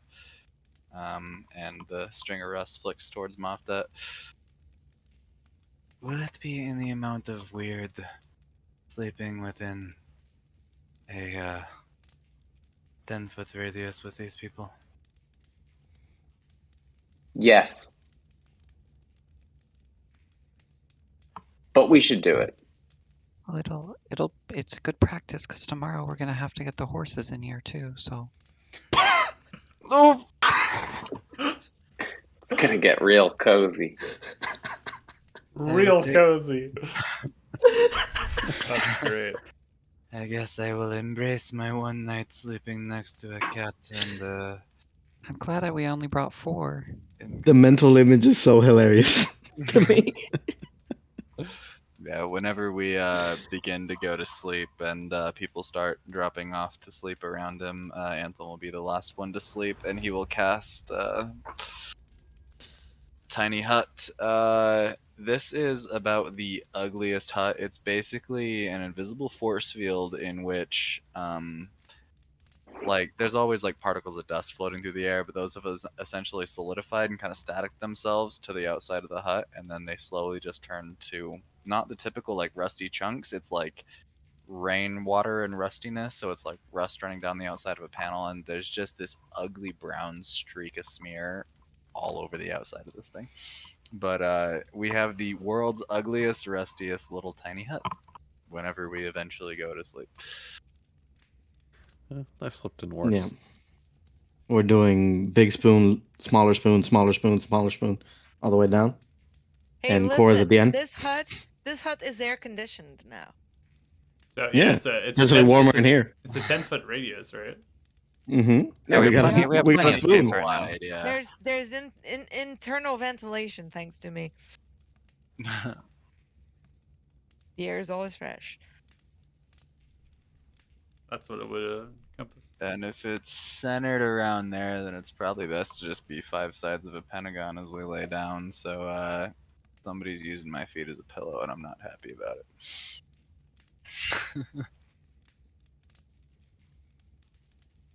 I didn't even have to move. I'm just gonna stay right here. So, with that, Right. you all taking a long rest? Mm-hmm. Yep. Cool. All right. Thank God. 7 dragons attack. So, long rest underway. So you all tucker in after a hard afternoon and evening ride through the harsh conditions of the Frosthorn on the bluff here next to the bay. You have made yourself a nice warm fire. You've gone through the long rest, undisturbed. Nothing has happened. You all are relatively safe. As far as you can tell, the alarm spell has not gone off. Nothing has disturbed the hut. Everything seems to be all right. Fire itself slightly died down, so go ahead and just pause the sound effect. But the drips themselves from the pooling of water happening at the backside as the water cascading down the actual cliffside, feeding in from potentially snow melt through the cracks of the rocks continues. With that, we'll go ahead and take a 10-minute break, even though we only got about 30 or so minutes left of the session. Mhm. We'll go ahead and we'll take a 10-minute break just in case, make sure everyone has a chance if they need to, since we went long, right? Go, to do things and whatnot. And then make sure to do the long rest on your character sheet in case you need spell slots or health and things like that.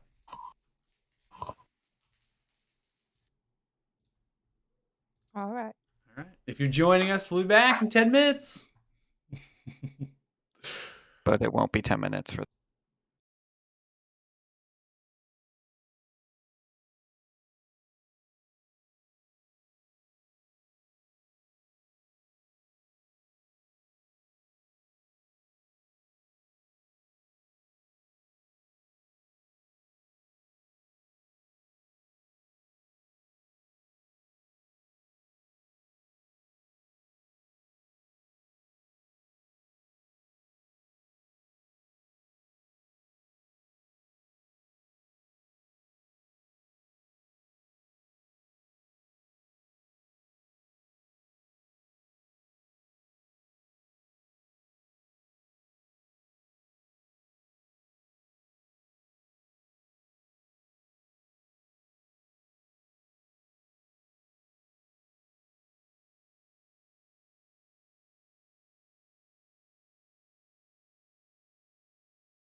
Welcome back if you're joining us. I don't think anybody's watching, but you know what? We tried. I honestly should plug it in. I'm now apparently a content creator for Foundry's Discord or something like that. I just don't plug in the stream to the Foundry's Discord. Apparently, I was sent a DM earlier this week, and they were like, "Hey, we just saw that you use Foundry strictly and do all your mods and all sorts of stuff." And I was like, "Yeah, I do." They're like, "You should plug it in." I'm like, "All right, maybe I'll do that." Okay, so coming back into it, you all did a long rest at 6 o'clock in the morning, based on could even be earlier if you all want to get up earlier for an 8-hour rest. Depends on what time you all went to sleep. The fire itself has like died down. I've kind of ceased the dripping because that can get a little annoying if I keep playing it. But everything seems normal. The hut's still up. Everything's just kind of doing its normal thing. There's not really any, I don't know, not really too much going on inside of this cavern, as far as you all can tell. I mean, not sure what the weather is outside. You can't really tell that it's necessarily daylight, except for some of the cracks coming through with some of the visible light. And then as we come to like the cusp of that 8 hours, that's when the tiny hut actually is going to dissolve as the spell kind of ends, right? Fizzles out. And there's a cute little layer of rust all over you guys. A parting gift. Keep getting dirty around you. I'm so glad no one's pried into it yet, because I'm so... Okay. Yeah, I'm not gonna question magic. I don't understand it. Out of character, you know what? I just know the anthem has rust issues. Oh my god, fuck you. That's not even good. Oh man. Hey, he's laughing, so he appreciated it. I'm having trouble breathing. He's dead tired. He'll laugh at anything. No, that was great. So nothing. Okay, so I'll be the first one up and just go outside and check if anything has happened on the road or anything. But it looks like nothing has transpired. Okay. So yeah, Amos, you start feeding the horses, giving them grain. They're obviously very happy to be resting and being fed and being in the cavern outside of the elements. Out of the elements. As you go out, Helia, you have to actually shove the door, right, of the actual abandoned mining house. So you're able to shove it outwards. Now there's a fresh layer of snow. They're having to kind of like push the door out, and you're seeing that the snowfall itself is continuing.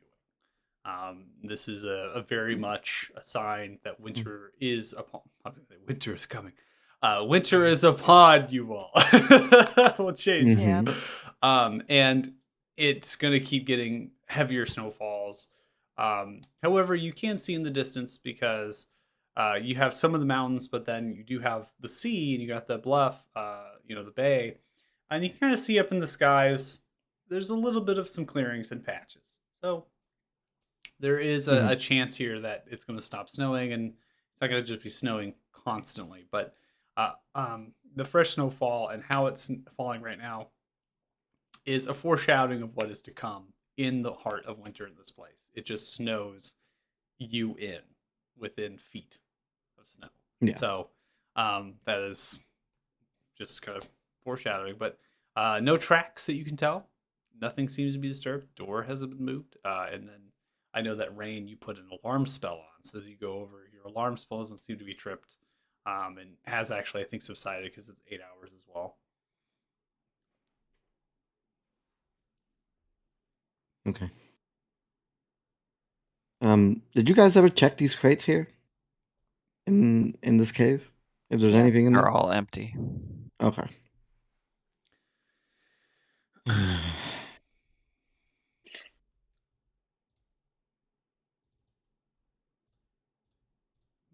that to a regular door. All right. Well, was anything interesting on the scrolls, Anthem? They were incredibly boring. I think they were duds, honestly. They look too old to be potent in any way. You know, for some reason I don't believe that. Would you insinuate that a teller of tales would tell a tall tale to you? Well, it takes one to know one. We'll say that. But I guess it doesn't matter. I can't use them. It's No, you are right. You have caught me. They are capable of producing a certain amount of arcane effects that I am going to keep in my arsenal if necessary to use on anyone around me in any circumstance. So I am not going to provide anyone information on what they do. Sound good? Wow. Sounds good to me. Thank you. Wow. I poured out my heart to you, and this is how you repay me? That...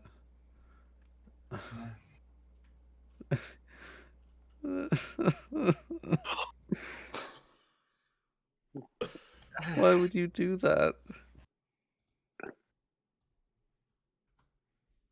I gotta go feed the horses or something. I'll talk to you later.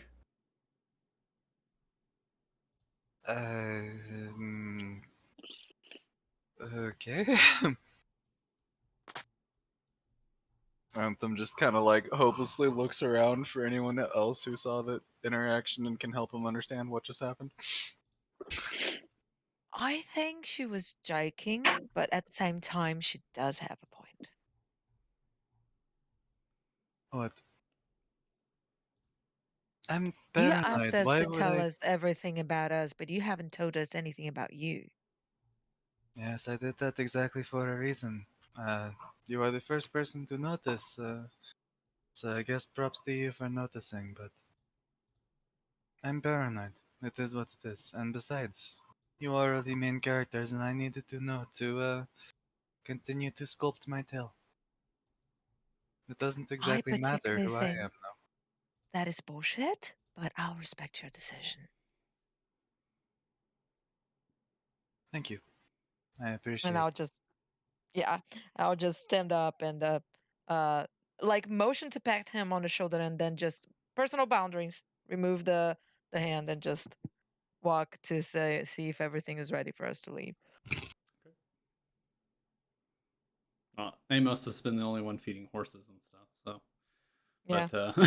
But so So Amos, are you ready yet? Are you ready?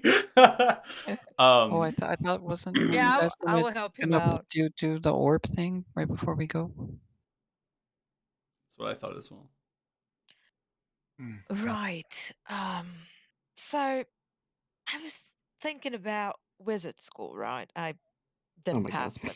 but You talk a lot about wizard school. it was my life for many years. The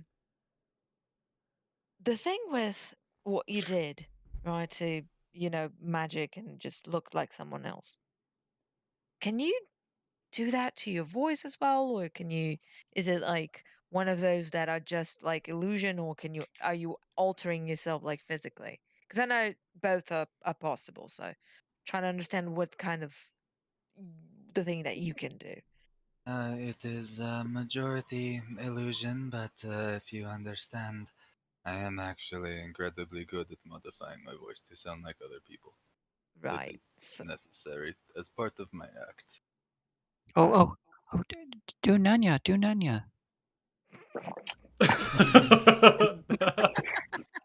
Holy shit! So Why? good. Why? Why?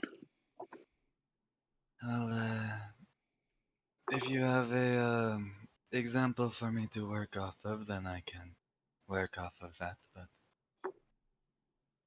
I was just wondering, no, it will how take a risky it is. significant amount of illusion and guesswork and performance from me, if there is anyone watching on the other side. Exactly, that's what I was worried about.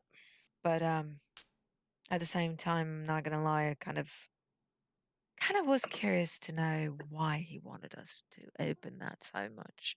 Was it to warn someone? Was it to make us known to someone? Was it to what? So probably that, paraphrasing you, Anthem, is not the main story. Well put. So maybe it's not a pressing matter. I mean, I don't know. you all seem quite pressed about it. Am I actually I the was only just one who curious. can, pulling the group here, am I the only one that can actually appear as if someone else? Unfortunately, yes. The only thing I know is what my father must have given me. I can levitate. And I have wind around me. Yeah. I mean, I can appear as a musician a little, I guess. But, Oh, I know how to play the flute, but that's not magic. but I mean, I really offered to play a lot, and then nobody wanted to hear it, so. I didn't remember that. Remember, Oh, I can Muffet was also. gonna sing. You were gonna play the flute, and I was gonna play the Oh, lyre. right. Back at the. Yeah, but But then. that was literally only like 2.5 days ago. Right. Well, a lot has happened. And we met the dragon and kind of like. Oh The yeah, Duke I died. know. I mean, I didn't bring it up again, obviously, but Yeah. just wanted to try and make people feel better. Well, people love music. I can become a giant version of myself. Yeah, But that's pretty cool. also not. Yeah, but that's not wizard school. That's giant school. I thought the first rule of wizard school was not to tell anyone about wizard school. That is also true, but I really don't give a shit about that wizard school. I want them all, the whole world, to know how much of an assholes they are. So, you know what? That's fine. Sorry, I had to. You're a wizard now, Harry. And I'll just get like I'll get a pair of some Smith's tools from my bag, and then just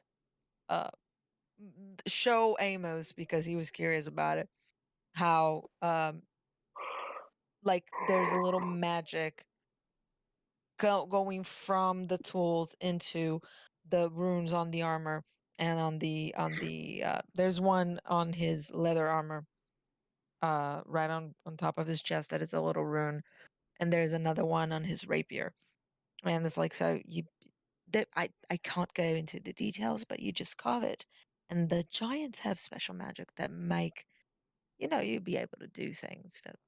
They thought I was worth it, so they taught me. Oh, that's really cool. Yeah.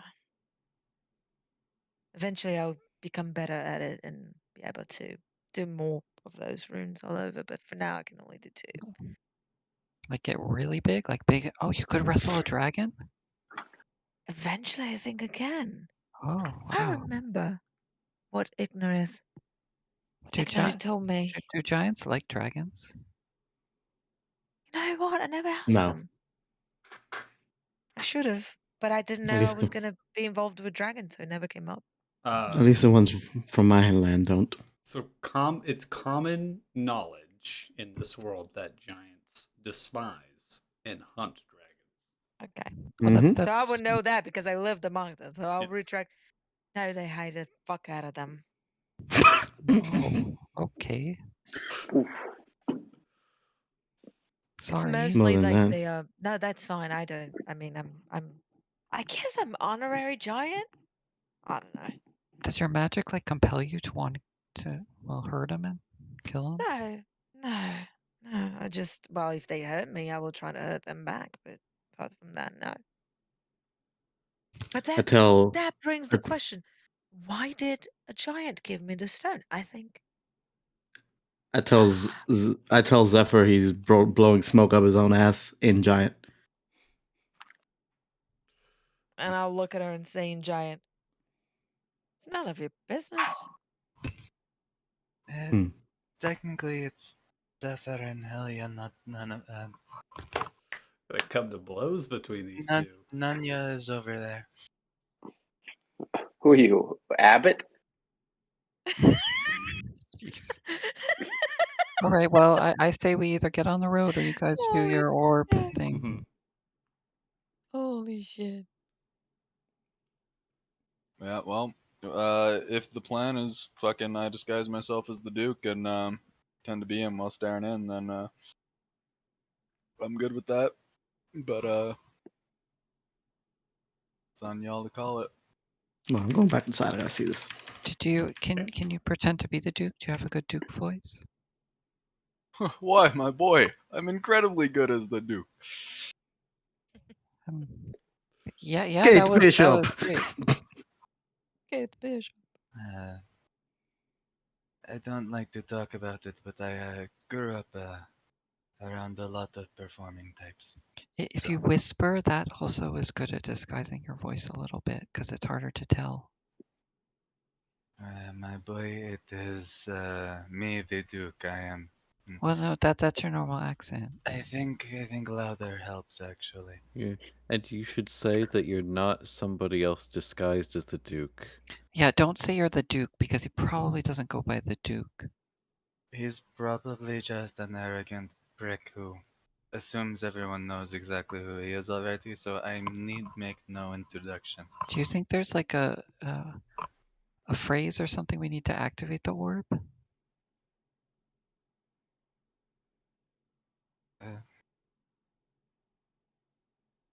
I'm assuming that as soon as I touch it, it will spirit me away. That's generally how these things work. I'm not a fucking wizard. I mean, nobody is. The schools apparently are not very good. I want this to be the best running joke ever. The schools are great. What's You gonna just happen? have to be really dedicated to it. What's gonna happen is y'all gonna get to like the first wizard's like school in the campaign, and you're like, what is this? What is this shit? What is this? A school for ants? This sucks. We're just gonna stand outside it, like screaming and barking really shortly, just to leave it a bad Yelp review. Yeah, you all suck. You all suck. Clorthos, inner city craft wizard. Oh, you're cutting off. You know, I was thinking about this orb, using the scrying orb, and if somebody were powerful enough to construct an orb like this, I have to imagine that they're powerful enough to see through illusions. Yep. At least and I don't mean any offense by this, but to see through rudimentary illusion. And yeah, right, exactly. Can't say anything without I think your offending illusions anyone, are great. They are terrific. They are very convincing. Well, but if that's the case, we should just break this and be done with it. If we're that worried, we can't have it both ways. Do you think they're capable of seeing through the illusion and seeing through the scrying stone at the same time? I can't imagine. I don't know. I can't imagine their limitations. Well, your illusion that you were my friend was very convincing. So Holy fuck. Nanya, are you okay? God. I need a minute. Oh, I'm here for you. Here. I've been hurt. Oh my gosh. I will take the time. Where? Do you need healing? I need you to heal my heart, Amos. Oh, come here. And I'll bend down to give you a hug. Is that what's called? No, never mind. Thank you. Shit. I don't think there's one bad thought in this boy's mind ever. And I don't think there's ever been. And I kind of sort of wanted to keep it this way because it's adorable. At the same time, it's infuriating sometimes. Next, Cora, it's okay. Just let me know. I'll be there whenever you need me. Okay. I just wanted to know what was on the scrolls that I found, and they were my gift to Anthem. No, Anthem, you wouldn't tell Cora what was on the scrolls? I mean, surely you can tell her, right? Anthem reaches into his bag and shuffles around for a second, and the arm gets stuck on the cloth for a second. And I will teach you the necessary amount of Infernal just to specifically recite what is on. No, why don't you just tell us what they are? I can't be fucked to deal with this right now. Why?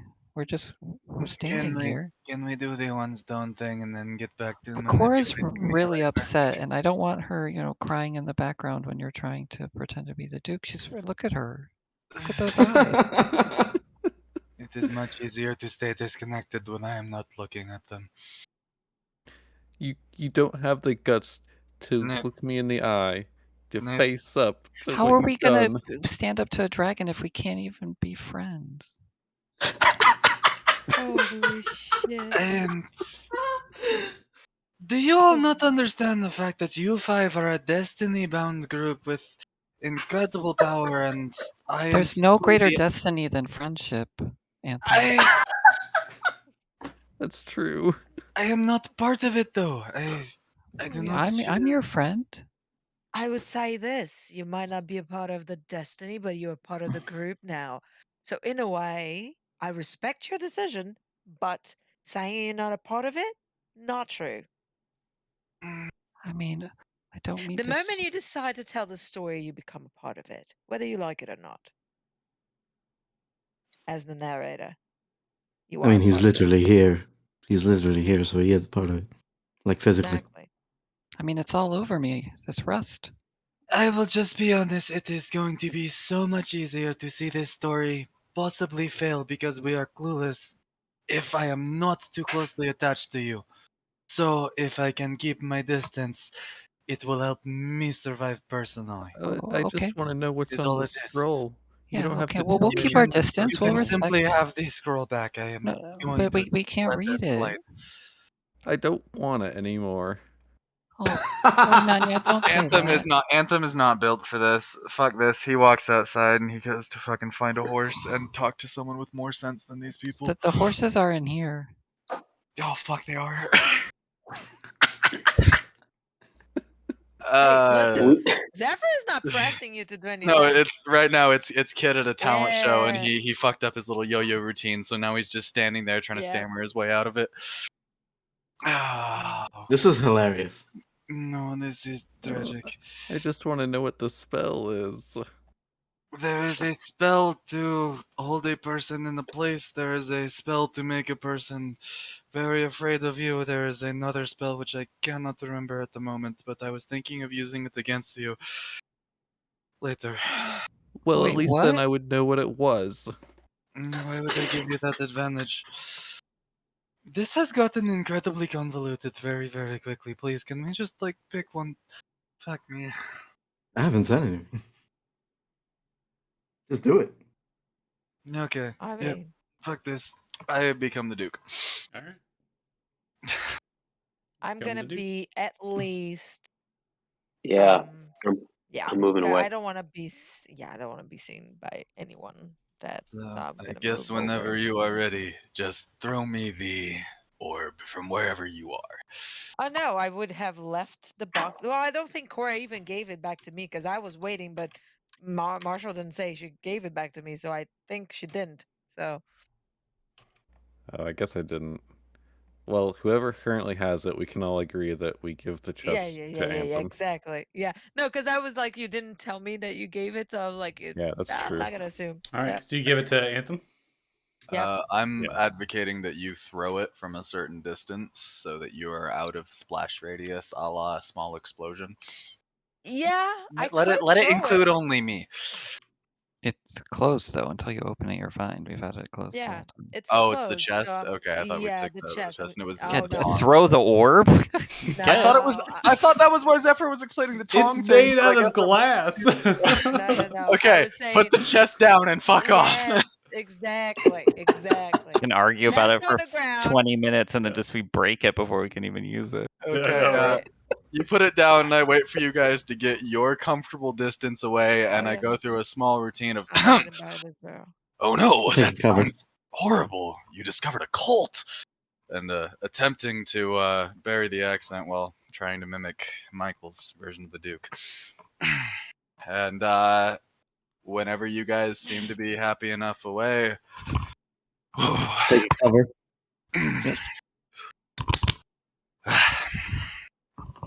And I pick up the stone. All right, so you pick up the little orb of glass. As you do it, you hold it there.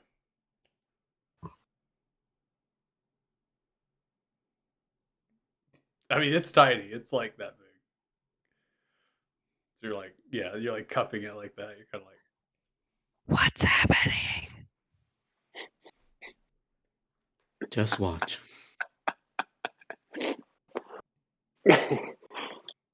It doesn't taste anything unusual, I guess. I attempt to focus into it as hard as I can. all right. So you focus into it as hard as you can. As you're staring in, all of a sudden these lights inside of it become somewhat fairy rainbowish as they begin to kind of spark and glow and move. And it's almost as if your vision keeps going through it and keeps traversing through. So you're just kind of passing through and keep going as the space doesn't seem to end. And then it begins to become dark and somewhat void of light. And as you are entranced by it, you feel as if your mind and your perception is now in a different place. I'm going to go ahead and pull you to that. Oh, shit. I'm going to pause it, make sure we're all paused. So, Okay. as you come to this place, you're there, you see us about 10 feet in front of you is this red, robed with golden stitching, twin dragons on either side of the vestments of this archmage robe with silver hair and golden eyes. The eyes themselves, now close, are actually squinted like a cat, feline in nature. The skin itself is pale, freshly shaven. This person is human, at least from the somewhat of the body appearance and the hair, the ears. But the complexion, the eyes are starking, and the person's quite young. Appears to have the arms back behind the back. And as soon as you kind of come into this place, which resembles that of a different plane of existence. Between you is a similar looking orb, and it sits between you on the ground in the space. As you look down, you just see darkness, and somehow you're standing on a surface. And that orb is just in there, and it's slightly glowing and dancing. Sigurd looks top and bottom of you.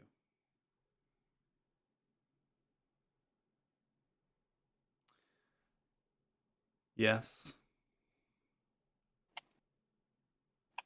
Not going to greet your old friend? Raises an eyebrow. Friend. Is that what we are? I certainly hope so. Maybe it's just easier for me to see it that way. But, I think we have a little bit of a problem. Make a performance check.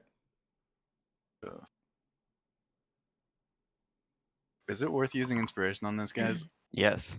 Yes. Yes. I don't think he can Yes. physically hurt me, but Yes. No, but I think it's worth lying, yeah. Yes, because if fuck he it, yeah. figures out, we might be screwed.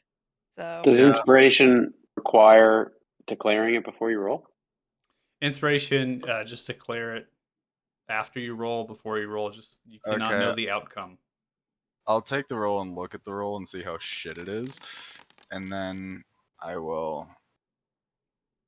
Pretty good. You should still use it. You want to impersonate him. Like, we'll get more information. We can Yeah, you always might have want to somebody keep it. come back. Somebody could show up there as Yeah, themselves if we I want. might need the inspiration to be In able 10 seconds, Mike's going to say wisdom.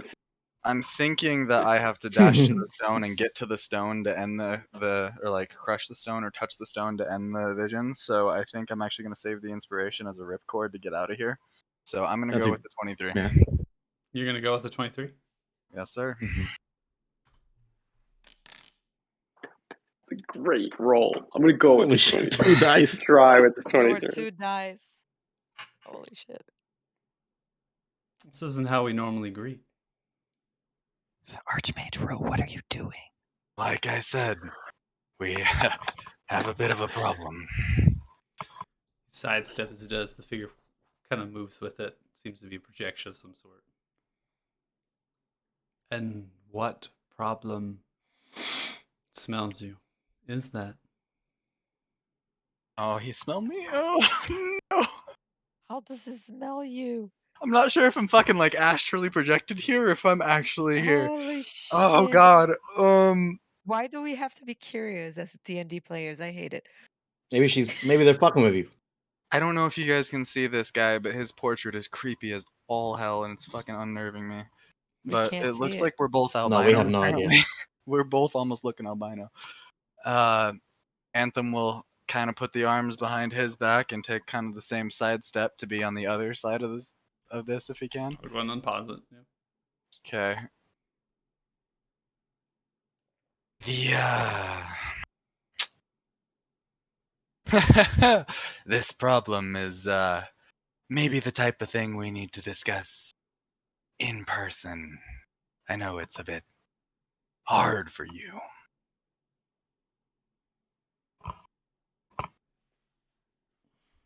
Straightens himself out, clasps his hands. As he does, he begins to move them on either side. This purple and pink cackling lightning comes between the hands. As he does, he points one finger out towards you and strikes you. As it does, your disguised self just begins to vaporize, and you're left. Shocker. You're left as you are. Folds the hands after using the magic. This is my domain. Well, that didn't go quite as planned. Did not. So, what are you? I'm not exactly certain there's a good answer that gets me out of here alive, so what inclination would I have to tell the truth to you? That is true.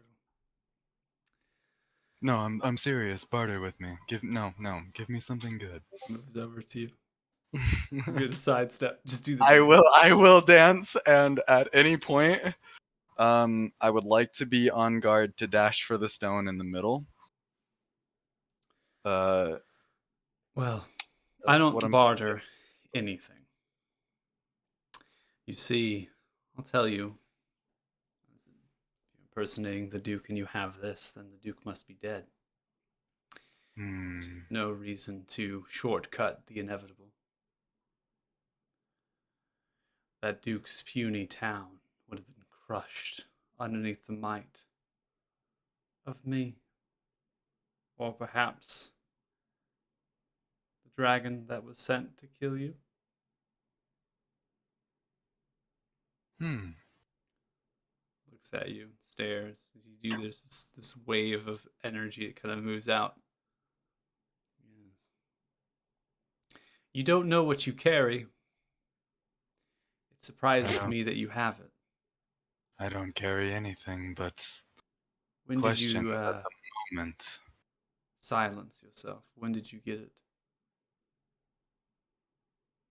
Get what? When did you find it? Was it given to you? I found the orb in the chest. Not the orb. Don't play dumb. It's kind of hard to avoid playing dumb when in this case I am actually uninformed. I'm sorry, but I'm going to need information from you to give anything back. I have to have context for what I know. You're not in a place of power. I'm on the same playing field as you at the moment. No, you're not. Raises a hand as it does. You see black shadows emerge from the darkness and hold your arms back as you have no saving throw against this. Oh, fuck. Holy shit. Do we see anything on this side? No, you just see that Anthem is staring into the orb. See, I control magic that is far beyond your imagination. I control things. I have been to different places and planes of existence, and I have seen all manners. Now, what you have in your possession, it might look like a common stone, gold perhaps. Oh shit! That's what I sense. Oh shit! I have felt its presence before, and I have done great things. Now, how did you get it? And when did you get it? Anthem has to actually attempt to try to remember. Okay. He has to literally think of it, and he can't guarantee a specific moment because, I mean, obviously, upon the amputation of his arm and his father crafting him the arm, that would seem the obvious choice, as it seems to be a bit of a power source for it or something like that, but he's not the smartest. Doesn't know if that's actually related, but then he thinks about it, and he thinks he might have at some point seen it around Styx's neck, his mother. And then he thinks about it, and he doesn't actually know. I don't think we ever picked a place where he really got it from. Nope. Did. Oh god, this is heavy.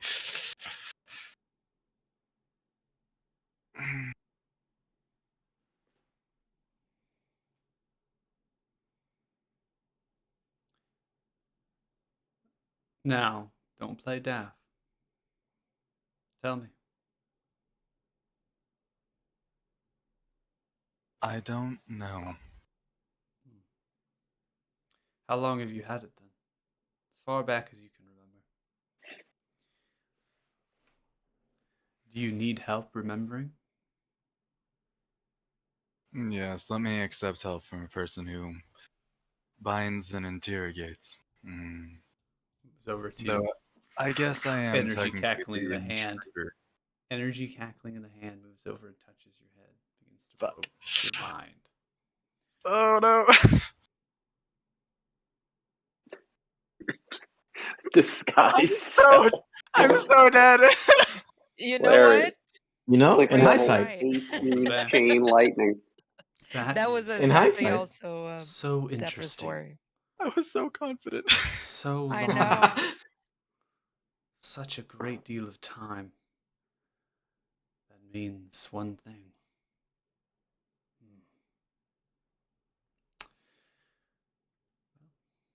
Tell your friends that whatever they attempt to do, it'll only be a ripple in the vast ocean. I wish them luck. If I am to be a messenger, who is the message from? You can tell them the message is from Damino. Raises the hand. All of a sudden, the space kind of collapses upon itself, and you are brought back to the place where you once were. Oh my god, no! Oh shit! Disguise self? That was the protection. Yeah. As And you you come know what? back, as you come back and outstretch away from it, a little bit of sensation, almost as if you've been somewhat violated and information has been taken from you, specifically your location and information about your friends and who you are, who they are, after sharing all that beautiful information. And with Yeah, that everything is we just where told you. we are going to go Yeah. ahead and end the session. Everything he knows about me failing wizard school, setting it on fire and running. Oh He no! knows, he knows Oh, where he no. doesn't want to marry. He knows Core is a fugitive. Did you never mind. Well, we can pick it up next Incredible. session. You can talk out of character if you want. Oh Lord, no! I was just not feel prepared for that. vindicated because you know what he said? He knows everything about Anthem, right? And he said, "You can tell your friends." You hear that? Your friends. Yeah, right? Yeah. Right? Yes. Oh, Anthem, smack twice. That's why Anthem is like Look. reeling. He's like, "No, I can't That catch was these the people. truth. They This are my means I friends." tell- Truth, All Mom. the problems, that is where you picked up. Okay. This is where I tell everyone but Cora what happened, right? Yeah. Don't worry, Amos will tell her. Nah. Holy Well, shit! it's Oh okay. Lord. I have 20 passive perception, so Oh, I'll yeah. hear you. Yeah, you got her. It's all connected, man. Man. Aliens, man, aliens. Aliens. Holy shit. Well, you know what he doesn't know? my real name because I didn't say it. I don't think that matters. He's probably like a No. level 20 wizard. But he's more than a level 20 I don't know why wizard. you guys weren't pushing for him to use the bardic inspiration where he's like robes of an archmage. I'm like, oh my gosh, it just roll. I Nope. can't. Yeah. Yeah. So Guys. 1,018 experience each, and this would put you at 15,018 experience total. That'll be roleplay experience, and I'll probably just make a statement as far as experience goes. It'll start to, you'll see a steady kind of a rate, right? That's from the roleplay stuff, and then, so as you level up, it becomes less of an impact, right? So that's where the way my leveling up system works is kind of like a graph that's exponentially decaying, right? Where you're Leveling off. Right. Yeah, The higher level leveling you up. get, the less point there is to roleplay. Got it. Yeah. Well, not necessarily that. You still get experience to roleplay, but the challenge rating itself, that plays often a bigger role, and especially. I'm just poking fun. You are? Oh my gosh, Will! No! Oh! Amos doesn't get to do it, so I have God, to. you're sounding like Cora now. Amos was like, All right. I thought Amos was gonna strap up or something and put on I thought he was gonna get ready to just complete character change. A couple of those different things that you were saying, I was like, wow, we can. Bro, he said we can lie to him. I was like, yo, He didn't who say are you? lie. Listen, Didn't say I was lie. like- It was Zephyr was omit. like, I Omit. am agreeing 100%, and I With don't see everything fault you're saying. in It's Look, when crazy. anything you say. When you What's almost going get on? killed by a dragon, it helps put things into It humbles. perspective. Yeah. But Yes, it again, does. I mean, it didn't change any of his big life things, right? It's more like, okay, No. well, nobody even wanted to tell this guy. They even agreed, like, yeah, we should tell him, but we don't want to be on But his the radar. whole point why every other character is cautious because they've been through things traumatic like that. Well, while dragons you are haven't. everywhere. That is how Exactly. Amos is. That's what I'm saying. not Now your trauma makes you more cautious. Which is, I will go ahead and drag on for everyone. I'll drag on the token artwork, so that way you all can see it. to end Yeah, I off never- the I campaign. saw your- Avatar. I have a little. Man's creepy. I don't remember the description. I mean, we Listen, could just touch when- the stone or the glass orb and go visit him anytime we want. He didn't say don't come back. So I'm dragging it on the map currently. That's gonna be the easiest way to put it down, so you get to see the artwork, which is right here. It's Oh, funny look at that! because- I Where, it's I remember Fireball. that art. I Fireball. can't see it. Where is it? Right here. She's I not can't on. see it. You'll have to come in. No, I am. Oh, it's your old self. Yeah, it is. I've used this art before. It's in rich. games. Yeah, Yeah. I Dude, love it. It's so I used- great. It's I so used the it, parallel between Anthem and him. They're both so pale. and I it's, used it Listen. for a Star Wars character because of the Yeah. eyes. Yeah, it's Yep. and it's perfect when it's just the perfect artwork. Anyway, so just give you obviously you got the description, but I want to make sure you had the artwork because we weren't on the same maps and stuff. So.